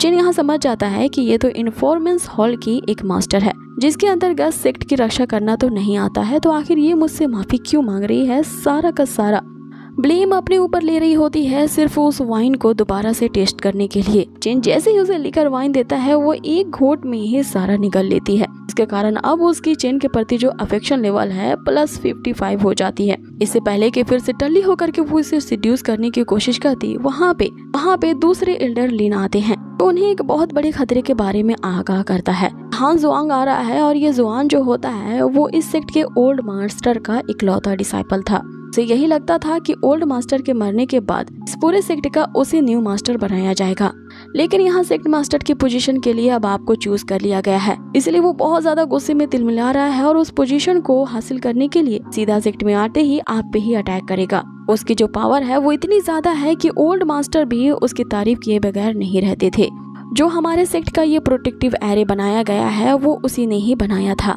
आगे ज़ायोमी भी यहाँ चेन को चेतावनी देती है कि वो एक ऐसा बंदा है जिससे सेक्ट मास्टर ना ही उलझे तो अच्छा है। दिन पहले गद्दी पर बैठने की जो सेरेमनी थी वो रुक गई थी आपके बेहोश होने के कारण, इसीलिए उस सक्सेशन सेरेमनी को हमें जल्द से जल्द पूरा कर लेना चाहिए ताकि कोई और भी आ करके सेक्ट मास्टर के लिए दावा यहाँ पे ना करे। उस सेरेमनी के होने से आपके सेक्ट मास्टर की पोजीशन जो होगी वो सिक्योर हो जाएगी। अब चेन जो होता है यहाँ पे एल्डर लिन को उसकी इतनी मदद करने के लिए उन्हें थैंक यू कहता है। वो जो एल्डर लिन होता है वो एक नंबर का कपटी होता है। वो मन ही मन यहाँ सोच रहा होता है कि उस हांग जुआन को यहाँ पे आने तो दो, वो देखो तुम्हारे साथ क्या करता है और मैं ये तो आराम से यहाँ पे तमाशा देखूंगा। अब आगे हमें एक लेडी आंग यू को दिखाया जाता है जो कि उसी ड्रैगन सेक्ट की प्राइम एल्डर है। वो यहाँ की प्राइम एल्डर होने के साथ साथ एक प्रिंसेस भी होती है। यहाँ पे सेकंड प्रिंस जो होता है वो उसका भाई होता है और उसी के 2 चमचे प्रिंसेस आंग्यू से मिलने आते हैं, जो उसके भाई का मैसेज उसे देते हैं कि सेकंड प्रिंस ने आपसे कहा है कि आप यहाँ की प्राइम एल्डर है तो इस सेक्ट मास्टर की पोजीशन आपको ही मिलनी चाहिए। इससे पहले कि अभी का वो जो नया सेक्ट मास्टर है उस पोजीशन पे बैठ जाए, उसकी सेरेमनी में ही जा करके उसे एलिमिनेट कर देना चाहिए। इस पे आंग्यू उससे कहती है कि मेरे ब्रदर यानी कि सेकंड प्रिंस को जा करके मेरा मैसेज पहुंचा दो कि उनका संदेश मुझे मिल गया है। और रही बात तुम्हारी, वो जिस तलिस्मान पे अभी लिख रही होती हैं उसी तलिस्मान को उस सर्वेंट के ऊपर फेंकती है। तुम्हारी हिम्मत कैसे भी मेरा नाम लेकर के डिसरिस्पेक्ट करने की। आगे उस तलिस्मान के अंदर हम उस बंदे को पूरी तरह से पिघलता देखते हैं जहाँ पे खून की ही कुछ बूंदे ही बची रह जाती है। अब ये आंग्यू तो बड़ी भयानक वाली प्रिंसेस निकलती है। इधर दूसरी तरफ हम देखते हैं कि एल्डर चू ने पूरी तरह से सेक्ट में तबाही मचा दी होती है। जो भी उसके रास्ते में आ रहा होता है वो सभी को मौत के पार घाट लगा देता है और जितने को मार करके उनकी डिवाइस सोल को वो अब्सॉर्ब कर रहा होता है। इससे उसकी लेवल अप होती जा रही थी। अब आगे चेन जो होता है उन्हीं लाशों को गौर से देख रहा होता है और ये जानने की कोशिश करता है कि आखिर ये सब किसने किया होगा। पहला शक उसे 8 एल्डर लिन पे जाता है, लेकिन एल्डर लिन उनसे कहते हैं कि ये आखिर हमारे सेक्ट के ही डिसाइपल हैं और मैं भला एक एल्डर होके अपने डिसाइपल्स को क्यों मारूंगा। आगे यहाँ चेन का ध्यान ज़ायोमी पे जाता है। ज़ायोमी अपनी सफाई में कहती है कि इन्फोर्समेंट हॉल में मैं जरूर डिसाइपल्स को पनिशमेंट देती हूँ, लेकिन इतनी ज्यादा क्रूर नहीं हूँ कि उनको जान से मार डालूं। अब ये कहते हुए वो सूलिंग की तरफ इशारा कर रही होती है। सूलिंग भी अपने आप को बचाते हुए कहती है कि मैं भला बिजली के थंडर स्टॉर्म से इतना ज्यादा डर जाती हूँ तो मैं किसी का कत्ल क्या ही करूंगी। तभी क्यू जो होती है वो उसे राय देती है कि तुम्हें अपनी यहाँ पे नई स्किल यूज करनी चाहिए, क्योंकि एक्यूट प्रिसिपेशन है। आगे चेन सिस्टम द्वारा दी गई जासूसी नजरों का यूज करता है। अब उन सबूतों को देख करके वो 5 सेकंड में ही पता लगा देता है कि इस मर्डर मिस्ट्री के पीछे किसका हाथ है। आगे वो जैसे ये कहता है कि दोषी और कोई नहीं बल्कि 9th एल्डर चू है। सभी लोग एल्डर चू को ढूंढने के लिए सेक्ट में फैल जाते हैं। इधर दूसरी तरफ एल्डर चू जो होता है उसका अभी तक कत्ले आम जारी था। इतने सारे लोगों की स्पिरिचुअल एनर्जी एब्जॉर्ब करने के बाद वो अब होली मार्शल रिल्म में ब्रेक थ्रू कर चुका होता है। यहाँ उसके अंदर का वायरस उससे कहता है कि अगर तुम अपने आप को कम्प्लीटली मुझे सौंप देती हो तो फिर तुम इससे भी ज्यादा हायर रिल्म में जा सकते हो और पूरी दुनिया तुम्हारे कदमों के नीचे होगी। अब इस तरह के वो जो मंसूबे बना रहा होता है इसे छुप करके सूलिंग देख रही होती है और इससे पहले कि इसकी खबर वो जा करके चिन को दे पाती, यहाँ पे जो एल्डर चू होते हैं सूलिंग पे अटैक कर देते हैं। आगे सूलिंग इन सारे अटैक्स को डॉज करते हुए यहाँ चिन के पास पहुँच जाती है। यहाँ चिन अपने मॉन्स्टर हैंड से उसे रोकता है। यहाँ चिन इसकी हालत देख करके समझ जाता है कि वो वायरस अभी तक मरा नहीं है बल्कि एल्डर चू की बॉडी में इंटर कर चुका है। जिस पे चिन यहाँ अभी भी एल्डर चू से बात करते हुए उसे समझाने की कोशिश करता है कि क्या ह्यूमन लाइफ की तुम्हारी नजरों में कोई भी कीमत नहीं है जो आप इस तरह से सभी को मार रहे हैं। अब वो तो पूरी तरह से उसके कब्जे में होता है, इसलिए वो वायरस यहाँ चिन को कहने लगता है अगर इन ऑर्डिनरी लोगों के मरने से मेरा भला होता है तो इनका मर जाना ही बेहतर है। मैं कल्टीवेट करके गॉड के लेवल तक पहुंचना चाहता हूं और ये सब मेरे रास्ते में आ रहे थे तो इनका मरना तो तय था। लेकिन ये कीड़े मकोड़े क्या, मैं तो तुम्हें भी मारूंगा क्योंकि तुम्हारी पावर्स मुझे काफी ज्यादा हाई लेवल की लग रही है। अब यहाँ पे इन दोनों के बीच फाइट शुरू हो जाती है और जेन उससे निपटने के लिए फिर से अपने मॉन्स्टर हैंड का यूज करता है। आगे जाइमी जो रहती है वो एल्डर लिन से कहती है कि हमारे सेक्ट मास्टर अकेले ही फाइट कर रहे हैं, हमें इनकी मदद करनी चाहिए। जिस पे एल्डर लिन जो होता है ये कहते हुए बहाना बना देता है कि मेरी तबीयत को सही नहीं है, लेकिन जाइमी उसकी मदद करने को पहुंच जाती है। देर तक फाइट होने के बाद हम देखते हैं कि जो एल्डर लिन होते हैं उनका भी ज़मीर जाग जाता है और वो भी यहाँ चिन की मदद करने के लिए उस फाइट में आ जाते हैं। अब आगे उनकी फाइट के दौरान यहाँ पे जो एल्डर चू होती हैं उनकी मूछें ही कट जाती हैं, जिसे देख करके यहाँ जूलिंग जो होती है वो उसे छक्का कह के चिढ़ाने लगती है। अब ये सुन करके तो एल्डर चू की हट जाती है और वो सूलिंग पे जानलेवा अटैक करने को बढ़ते हैं, लेकिन जेन ने अपने हाथ के गेस्चर से ही उस पे एक बहुत बड़ी बिजली के झटके से अटैक किया होता है। लेकिन यहाँ पे वो गेस्चर तो कर रहा होता है सबको दिखाने के लिए कि ये अटैक उसने किया है, लेकिन एक्चुअल में ये अटैक क्यों कर रही थी। ये देख करके एल्डर लिन तो सोच में पड़ जाते हैं कि हमारे सेक्ट मास्टर तो वाकई में बहुत ज्यादा पावरफुल है, मात्र अपने एक उंगली के इशारे से ही उन्होंने इतना बड़ा अटैक कर दिया है। लगता है इसीलिए ये जो जाइमी है सेक्ट मास्टर के आगे पीछे घूमती रहती है ताकि वो उनसे फेवर ले सके। तो दूसरी तरफ एल्डर चू के अंदर का वो जो वायरस होता है वो यहाँ सेल्फ डिस्ट्रक्टिव प्रोग्राम को एक्टिवेट कर देता है। तभी यहाँ सेक्ट मास्टर की नजरों में अपने आप को साबित करने के लिए एल्डर लिन जो होते हैं एक एरे का फॉर्मेशन करते हैं, जिनसे कहते हैं कि ये एल्डर जो है ये पूरी तरह से पागल हो चुके हैं, बस देखिए कि मैं क्या कमाल करता हूँ, इससे कैसे निपटता हूँ। अब इतना उसके कहने की देर होती है कि जो एल्डर चू होते हैं वो एक जोरदार थप्पड़ मार करके उसे आराम से हटा देते हैं और इससे पहले कि वो अब लिन पे अटैक कर पाते यहाँ पे जो क्यू होती है उसे रोक लेती है। लेकिन यहाँ एल्डर चू जो होते हैं अभी भी चिन को धमकी दे रहे थे, भले ही तुम मुझे यहाँ पे मार डालो लेकिन मैंने अपनी संख्या को यहाँ हजारों और लाखों में कन्वर्ट कर दिया है जो कि तुम्हारे सिस्टम को तुरंत ही ट्रैक कर लेंगी। आगे यहाँ पे एल्डर चू की बॉडी ब्लास्ट होने वाली थी, लिए चिन जो होता है वो क्यू को ऑर्डर देता है कि इसे आसमान में दूर तक ले जाओ। क्योंकि ऐसा करती है हम देखते हैं कि यहाँ जो एल्डर चू की बॉडी होती है वो सेल्फ डिस्ट्रक्टिव प्रोग्राम की वजह से वहाँ पे ब्लास्ट हो जाता है। अब यहाँ पे सीन कट होता है और चिन को अब ये चिंता सता रही होती है कि वायरस के अभी भी कुछ हिस्से बचे हुए थे, इसीलिए उन्हें जल्द ही इस ड्रैगन सेक्ट को सील करना होगा ताकि वो जो रिमेनेंट वायरस है वो फिर से इसके सिस्टम को ट्रैक करके इस सेक्ट में ना एंटर कर पाए। अब उस सेक्ट को सील करने के लिए यहाँ पे जो चिन होता है वो मार्शल लॉ लागू करने को कहता है, जिसपे यहाँ पे एल्डर लिन और एल्डर जुआन जो होती है मार्शल लॉ को लागू करने के बाद से एग्री नहीं करते क्योंकि जल्द ही सक्सेशन सेरेमनी शुरू होने वाला था। तो अगर अभी मार्शल लॉ लगा दिया जाएगा तो इससे बहुत सारे लोग हमारे सेक्ट के दुश्मन बन जाएंगे, जो कि हमारे लिए और भी खतरे की बात होगी। जिसपे चिन उनसे कहता है कि जब ऐसी ही बात है तो उस सेरेमनी को जल्द से जल्द खत्म करो। तभी वहाँ पे प्राइम एल्डर यानी कि प्रिंसेस आंग्यो आती है, ये सजेशन देते हैं कि क्यों ना हम सेरेमनी को कल रखें। अब उनके आते ही यहाँ चिन देख पाता है कि ये भी एक अंडरकवर एजेंट है, कि उसे बताती है कि तुम्हारे लिए सिस्टम ने एक न्यू मिशन ट्रिगर किया है, क्योंकि ये है कि तुम्हें इस प्राइम एल्डर यानी कि आंग्यो की अप्रूवल को गेन करना होगा। यहाँ से अगले एपिसोड की शुरुआत होती है जहाँ हमें दिखाया जाता है अब आगे वो दिन भी आ जाता है जिसमें सक्सेशन सेरेमनी होने वाली थी। यहाँ पे जो सोलिंग होती है वो चेन की ताजशाही के लिए उसे तैयार कर रही होती है। आगे वो उसे कहती है कि अब जब आप इस सेक्ट के ऑफिशियली सेक्ट मास्टर बनने वाले हो तो मुझे कोई चीज चुराने की जरूरत नहीं है। मुझे जो चाहिए वो मैं आपसे मांग के ले लूंगी। अब ये तो वही बात हो गई कि आज के बाद से वो चोरी नहीं करेगी, लेकिन खुले आम यहाँ लूट मचाएगी। इधर दूसरी तरफ चेनिंग ये सोच के परेशान हो रहा होता है कि आज की जो सक्सेशन सेरेमनी है वो स्मूथली इतनी ज्यादा तो नहीं घटेगी, कुछ न कुछ उसमें सरप्राइज जरूर होंगे, इसका सामना उसे करना होगा। लेकिन अभी उसके लिए सबसे बड़ा काम ये होता है कि सिस्टम ने उसे जो टास्क दिया होता है जिसमें उसे प्राइम एल्डर आंग्यो की अप्रूवल को गेन करना होगा। बाकी वे लोग एक कच्चे रास्ते को फॉलो करते हुए जहाँ पे सेरेमनी हो रही होती है उस जगह के लिए निकल पड़ते हैं। यहाँ पे रास्ते में सोलिंग को बहुत सारे rare kind of formation ruins दिखते हैं। अब इसमें उसे एक ऐसा रत्न दिखता है जो कि 1000 गुना ज्यादा कीमती होता है। अब वो इतनी ज्यादा एक्साइटेड हो जाती है कि वहाँ पड़े रूइंस को एक एक करके इकट्ठा करने लगती है। इधर दूसरी तरफ सेरेमनी को शुरू करने के लिए सभी यहाँ चेन का इंतजार कर रहे होते हैं। जो प्रीस्ट होता है वो सबको झंझोड़ रहा होता है कि असली मुहूर्त से 6 घंटे बीत चुके हैं, आखिर होने वाले सेक्ट मास्टर यहाँ पे कब आएंगे। इस पे जाओमी होती है, उनसे कहती है कि सेक्ट मास्टर को जब आना होगा तब आएंगे, इसमें इतना बहस करने की क्या जरूरत है, यहाँ सिर्फ उनकी ही मर्जी चलती है। लेकिन यहाँ 8 एल्डर लिन जो होते हैं वो तो किसी और के ही आने का इंतजार कर रहे होते हैं, क्योंकि वो चाहते ही नहीं थे कि ये सक्सेशन सेरेमनी हो चेन के लिए। इसीलिए वो हांग जुआन का यहाँ पर वेट कर रहे होते हैं ताकि वो आए और यहाँ पे बहुत बड़ा बखेड़ा खड़ा कर दे। अब आगे वापस से हमें सोलिंग को दिखाया जाता है जिसने वहाँ पे जितने भी फॉर्मेशन रूइंस होते हैं सभी को इकट्ठा कर लिया होता है और वो बड़े उत्साह के साथ यहाँ एक एक करके उन्हें काउंट भी कर रही होती है, जिसपे चेन उसे याद दिलाता है कि तुम्हें नहीं लगता कि हम कुछ इम्पोर्टेंट चीज को भूल गए हैं। कि तभी सोलिंग को याद आता है कि अरे यार मैं तो सक्सेशन सेरेमनी के बारे में भूल ही गई। आगे वे दोनों उस हॉल में पहुंचते हैं जहाँ पे ये सेरेमनी हो रही थी। जैसे ही चेन वहाँ पे पहुंचता है, प्रीस्ट जो होते हैं इसके आने का बहुत ही ग्रैंड वेलकम करते हैं। जैसे ही वो रिचुअल को शुरू करने वाले होते हैं, यहाँ पे जो चेन होता है वो उनसे कहता है कि ये जो विकार की फॉर्मेलिटीज है इन्हें स्किप कर दो और जल्द से जल्द अगला कार्यक्रम शुरू करो। प्रीस्ट उन्हें बताता है कि अगला कार्यक्रम हेवन को फायर की आहुति देने का है। यहाँ चेन जो होता है इस फॉर्मेलिटी को भी स्किप करवा डालता है।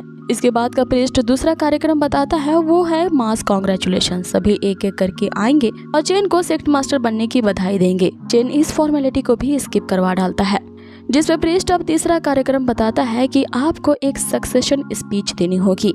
चेन इसे भी स्किप करवा देता है। अब लास्टली प्रीस्ट उसे बताता है कि तो अब बस एक ही काम बच गया है, आपको वही dragon slayer shot pass on करवाई जाएगी जो कि पुराने सेक्ट मास्टर का हुआ करता था। इस शॉट को होल्ड करते ही आप इस सेक्ट के सेक्ट मास्टर के तौर पे जाने जाएंगे। अब आगे चेन के लिए वही शॉट पेश की जाती है जो कि प्राइम एल्डर आंग्यो लाई थी। इधर चेन अभी भी यही सोच रहा होता है कि अगर वो इस शॉट को ले लेता है तो क्या उसे प्राइम एल्डर का अप्रूवल मिल जाएगा। अब जैसे ही वो उस तलवार को टच कर पाता, वहाँ पे एंट्री होती है उसी हान जुआन की। इसका इंतजार आंग्यो के साथ साथ वो 8 एल्डर लिन भी बहुत बेसब्री से कर रहा था। आगे वो आते ही अपने वेपन से यहाँ सीधा अटैक चेन पे करता है, लेकिन जो जायुमी होती है इस अटैक को रोक लेती है। हान जुआन आते ही यहाँ पे डिक्लेयर कर देता है कि बिना उसके अप्रूवल के यहाँ पे किसी तरह की कोई सक्सेशन सेरेमनी नहीं होगी, क्योंकि मैं इसके लिए ऑब्जेक्शन डाल रहा हूँ। अब हान जुआन के बारे में प्रीस्ट बताता है कि ये यहाँ का एक प्राइम कैंडिडेट था और कह सकते हैं कि नया सेक्ट मास्टर बनने के लिए ये प्रथम उम्मीदवार था, लेकिन सेक्ट मास्टर के द्वारा दिए गए मिशन के कारण ये साउथ सी की तरफ चला गया। लेकिन उस मिशन को पूरा करके वहाँ से उसे आने में काफी देर हो गई, जिसपे एल्डर लिन उसे कहते हैं कि कोई नहीं हान जुआन, देर आए दुरुस्त आए, कम से कम तुम टाइम पे सक्सेशन सेरेमनी के लिए तो आ तो गए। जिसपे हान जुआन उनसे कहता है कि भाड़ में गया ये सक्सेशन सेरेमनी, बिना मेरी परवेशन के किसके आखिर हिम्मत हुई कि इस राजगद्दी को वो सक्सीड कर पाए। यहाँ पे इस बहस में जायुमी आती है और चेन के लिए बीच बचाव करती है, ये कहते हुए कि इस सेक्ट के जो ओल्ड सेक्ट मास्टर थे उन्होंने मरने से पहले चेन को ही चूज किया था एज अ सेक्ट मास्टर। तुम भी तो उसी ओल्ड सेक्ट मास्टर के एक डिसाइपल हो, तो तुम्हें उनके इस डिसीजन को अपोज नहीं करना चाहिए। उनकी आखिरी इच्छा को ना मानना उन्हीं के ही एक प्राइम डिसाइपल के लिए तो यहाँ शोभा नहीं देता। जिसपे हान जुआन उनसे कहता है कि इस पोजीशन के लिए मुझसे बड़ा दावेदार और कोई नहीं है और मैं किसी बाहरी को तो इस राजगद्दी पे बैठने नहीं दूंगा। और तुम लोग चाहे जो भी यहाँ पे कह लो, मुझे तुम्हारी बातों पे भी विश्वास नहीं है, क्योंकि तुम ही लोग इसके साथ मिले हुए हो। और मेरी मानो तो इस राजगद्दी की पोजीशन की जगह इसी तरह से खाली रहने दो, बिना इसके कि किसी भी अहरे गहरे नत्थु खैरों को इसे दे दो। आगे वो जायुमी की तरफ इशारा करते हुए कहता है कि आप तो इन्फोर्समेंट हॉल की मास्टर हैं, क्या आप ये भी भूल गई हैं कि सक्सेशन रूल्स को फॉलो कैसे किया जाता है? वो जो ड्रैगन स्लेयर शॉट थी वो हमारे ओल्ड सेक्ट मास्टर के लिए एक लीडर टोकन था। उस लीडर टोकन को एक ऐसी पर्सनैलिटी को देना चाहिए जिसे हमारे सेक्ट मास्टर काफी अच्छे से जानते थे। तो इस बेसिस पे सबसे पहले अधिकार तो मेरा बनता है। तो क्या किसी ने अपने हाथों से ये देखा कि जो पुराने सेक्ट मास्टर थे उन्होंने पर्सनली इस तलवार को इस सर्विन जैसे दिखने वाले बंदे को सौंप दिया हो? एल्डर लिन इसमें बताता है कि उस समय हमारे जो ओल्ड सेक्ट मास्टर थे वो काफी ज्यादा बीमार थे, इसीलिए किसी ने इस बात का नोटिस नहीं किया।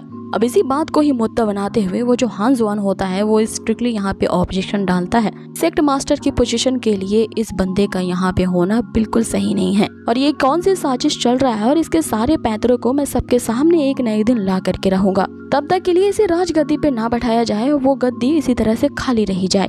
अब यहाँ चेन का धैर्य टूटता है, वो धीरे से उठता है और वो हांग जुआंग को बस यही कहता है कि मैं तुमसे सिर्फ 3 सवाल पूछूंगा। अगर तुम तीनों सवालों का जवाब दे देते हो तो आज की इस सक्सेशन सेरेमनी नहीं होगी, साथ ही मैं इस पद को त्याग करके यहाँ से चला जाऊंगा। अब ऐसा करने से चेन को सूलिंग और जायोमी रोकते हैं। अब आगे वो इन 3 सवालों को दाग देता है। पहला सवाल ये होता है कि क्या तुमने उस सुप्रीम ट्रेजर पावर को अपनी आंखों से देखा है? तो पहले कि हांग जुआन यहाँ पर जवाब दे पाता, चेन जो होता है अपने सिस्टम की लाई डिटेक्टर का यूज करता है। इसका यूज होते ही यहाँ पे जो हांग जुआन होगा वो सिर्फ और सिर्फ सच ही बोलेगा। वो चाह करके भी यहाँ झूठ नहीं बोल पाता और बताने लगता है कि उसने कभी नहीं देखा। दूसरा सवाल ये आता है कि क्या तुमने कभी उस ट्रेजर को उन्हें यूज करते हुए देखा है? इस बारे में भी हान जुआन जो होता है वो ना में ही जवाब देता है। और लास्ट सवाल आता है कि क्या तुम जानते हो कि उस ट्रेजर को कैसे यूज किया जाता है? जिस पे हान जुआन कहता है कि जब मैंने उस ट्रेजर को देखा ही नहीं है तो मुझे कैसे पता होगा कि उसका यूज कैसे करना है। अब उसके इतना कहने की देर होती है, चेन जो होता है अपनी ऑरा को यहाँ पे रिलीज करता है जो कि सिस्टम के अंदर बैठ करके क्यों ही कर रही होती है। चेन की ही टेक्निक को यहाँ पे आजमाती है बिना एक्सपीरियंस कार्ड का यूज करते हुए। वो बार बार कैंसिल और कंफर्म के बटन पे क्लिक कर रही होती है, जिसके कारण चेन के अंदर से एक भीषण प्रकार की ऑरा रिलीज होती है जिसे देख करके सभी डर जाते हैं। भाग्य चेन इन तीनों सवालों का उसे जवाब देता है। जनरेशन से इस सेक्ट के जो सेक्ट मास्टर हुआ करते थे वो इस ट्रेजर का यूज करके इसे लीड कर रहे थे और मरने से पहले ही ओल्ड सेक्ट मास्टर ने उस ट्रेजर को मुझे पास ऑन किया था। और मेरी इस ट्रेजर की पावर को देख करके क्या तुम अभी भी सोचते हो कि मैं इस सेरेमनी के लिए अनफिट हूँ?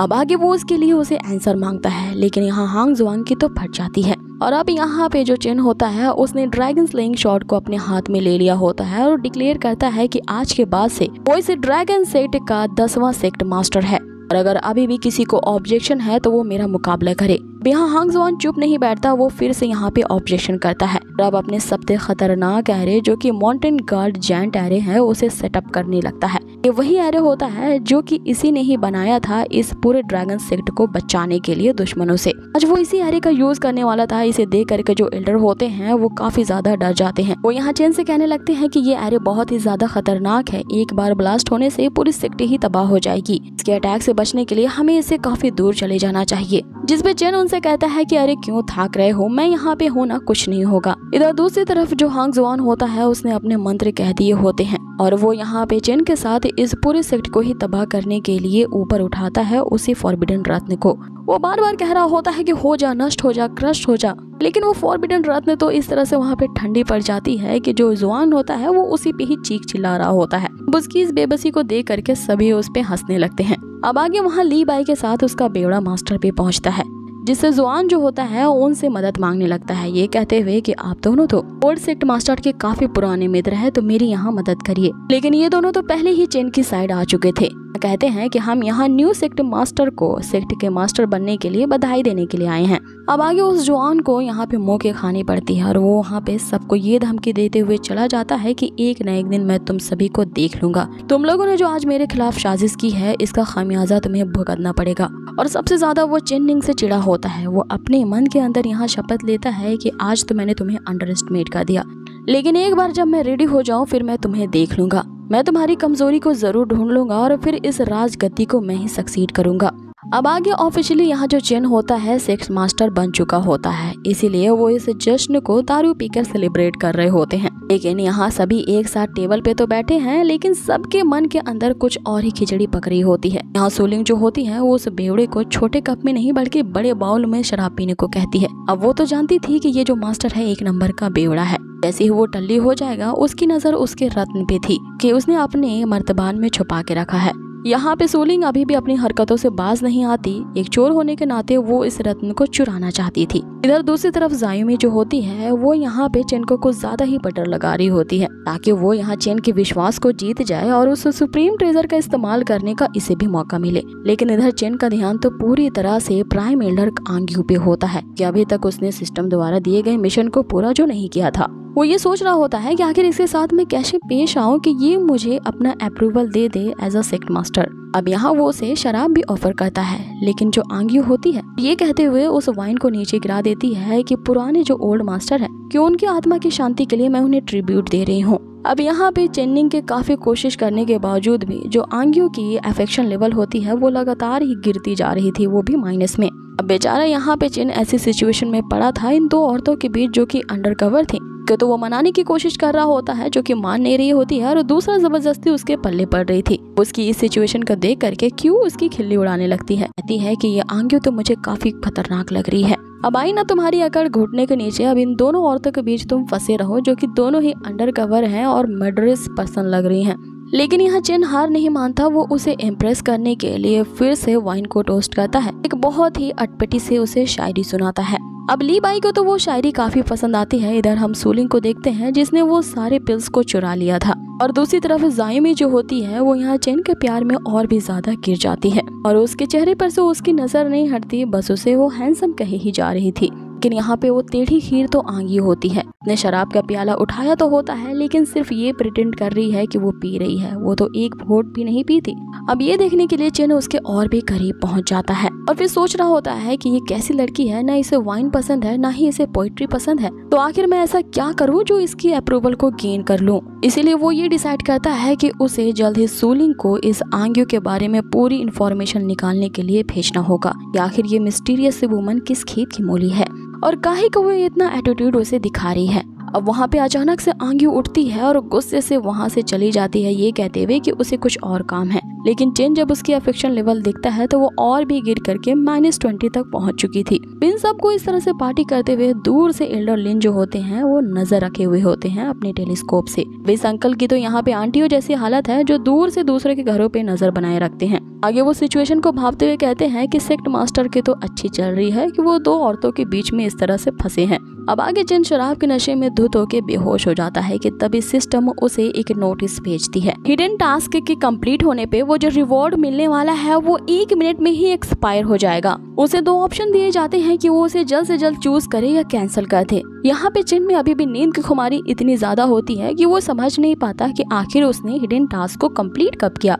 वो यहाँ कंफर्म पे क्लिक कर देता है। जो उसे बताती है कि उसे एक ऐसी टेक्निक मिली है जिससे वो तलिस्मान को राइट कर सकता है। अब ये तलिस्मान क्या होता है, चेन इसके बारे में काला अक्षर भैंस बराबर था, इसलिए क्यों उसे बताती है कि ये एक ऐसे पेपर पे लिखी हुई हैंडराइटिंग रहती है जिससे 9 हेवंस तो क्या डिवाइन इविल को भी कंट्रोल किया जा सकता है। ये कल्टिवेटर्स के सालों की मेहनत का रिजल्ट होती है जो कि तलिस्मान बनाने के लिए उन्हें कई सारे हार्डशिप से गुजरना पड़ता है और एक कल्टिवेटर को एक तलिस्मान बनाने में कम से कम 10,000 साल का समय लगता है। हर एक तलिस्मान जो होता है वो कलेक्शन होता है हेवन और अर्थ की एसेंस का, जिनका यूज से एक ग्रेट पावर इमिट होती है। हालांकि तुम इसके अंदर लिखी गई चीजों की मीनिंग को तो नहीं समझ पाओगे, लेकिन अगर तुम हूबहू इनकी कॉपी करोगे तो तुम्हें भी इसके शॉकिंग रिजल्ट्स देखने को मिल सकते हैं। अब ये सब वो से काफी एक्साइटेड होते हुए पूरी डिटेल में बता रही होती है, लेकिन दूसरी तरफ जो चेन होता है वो तो फिर से यहाँ घोड़े भेज करके सो जाता है। अब ये देख के क्यू का पारा यहाँ पे चढ़ता है और वो सारे तलिस्मानों के फोर्सफुली यूज कर डालती है यहाँ चेन पे ही, जिसके कारण यहाँ बेचारे चेन को बिजली के इतने झटके लगते हैं तो उसका शरीर नींद से क्या उसकी आत्मा भी नींद से जाग जाती है। अब इन सारे तलिस्मानों को एक ही साथ ब्लास्ट होने के कारण वहाँ पे एक भयंकर ऑरा जनरेट होती है। साथ ही वहाँ पे एक टाइगर बीस्ट भी उस आग के भंवर से निकलता है जो वहाँ पे बहुत उत्पात मचाता है। अब आगे इधर चेन जो होता है वो जबरदस्ती ही सही उन सारे तलिस्मान की कॉपी कर रहा होता है। क्यों उसके लिखे गए सब तलिस्मानों को देख करके उसे जज करती है कि तुमने ये जो तलिस्मान लिखा है वो उस असली वाले तलिस्मान के 1000वें भाग के पावर के जितना भी नहीं है, लेकिन प्रैक्टिस करो, धीरे धीरे तुम इसमें अच्छे हो जाओगे। अब पूरी रात वो तलिस्मानों की कॉपी करने में लगा देता है। अब क्यों बारी बारी से उन्हें देख करके कह रही होती है कि ये थोड़ा ठीक है, ये तो एकदम बेकार है, ये तो बिल्कुल भी बेकार है। अब जैसे क्यों उसी कहती है कि आज के लिए तुम्हारी क्लास यहीं पे खत्म होती है, तुमने काफी हार्ड मेहनत की है। ये सुनते ही चेन जो होता है बिस्तर पे गिर जाता है और उसे लग जाती है नींद।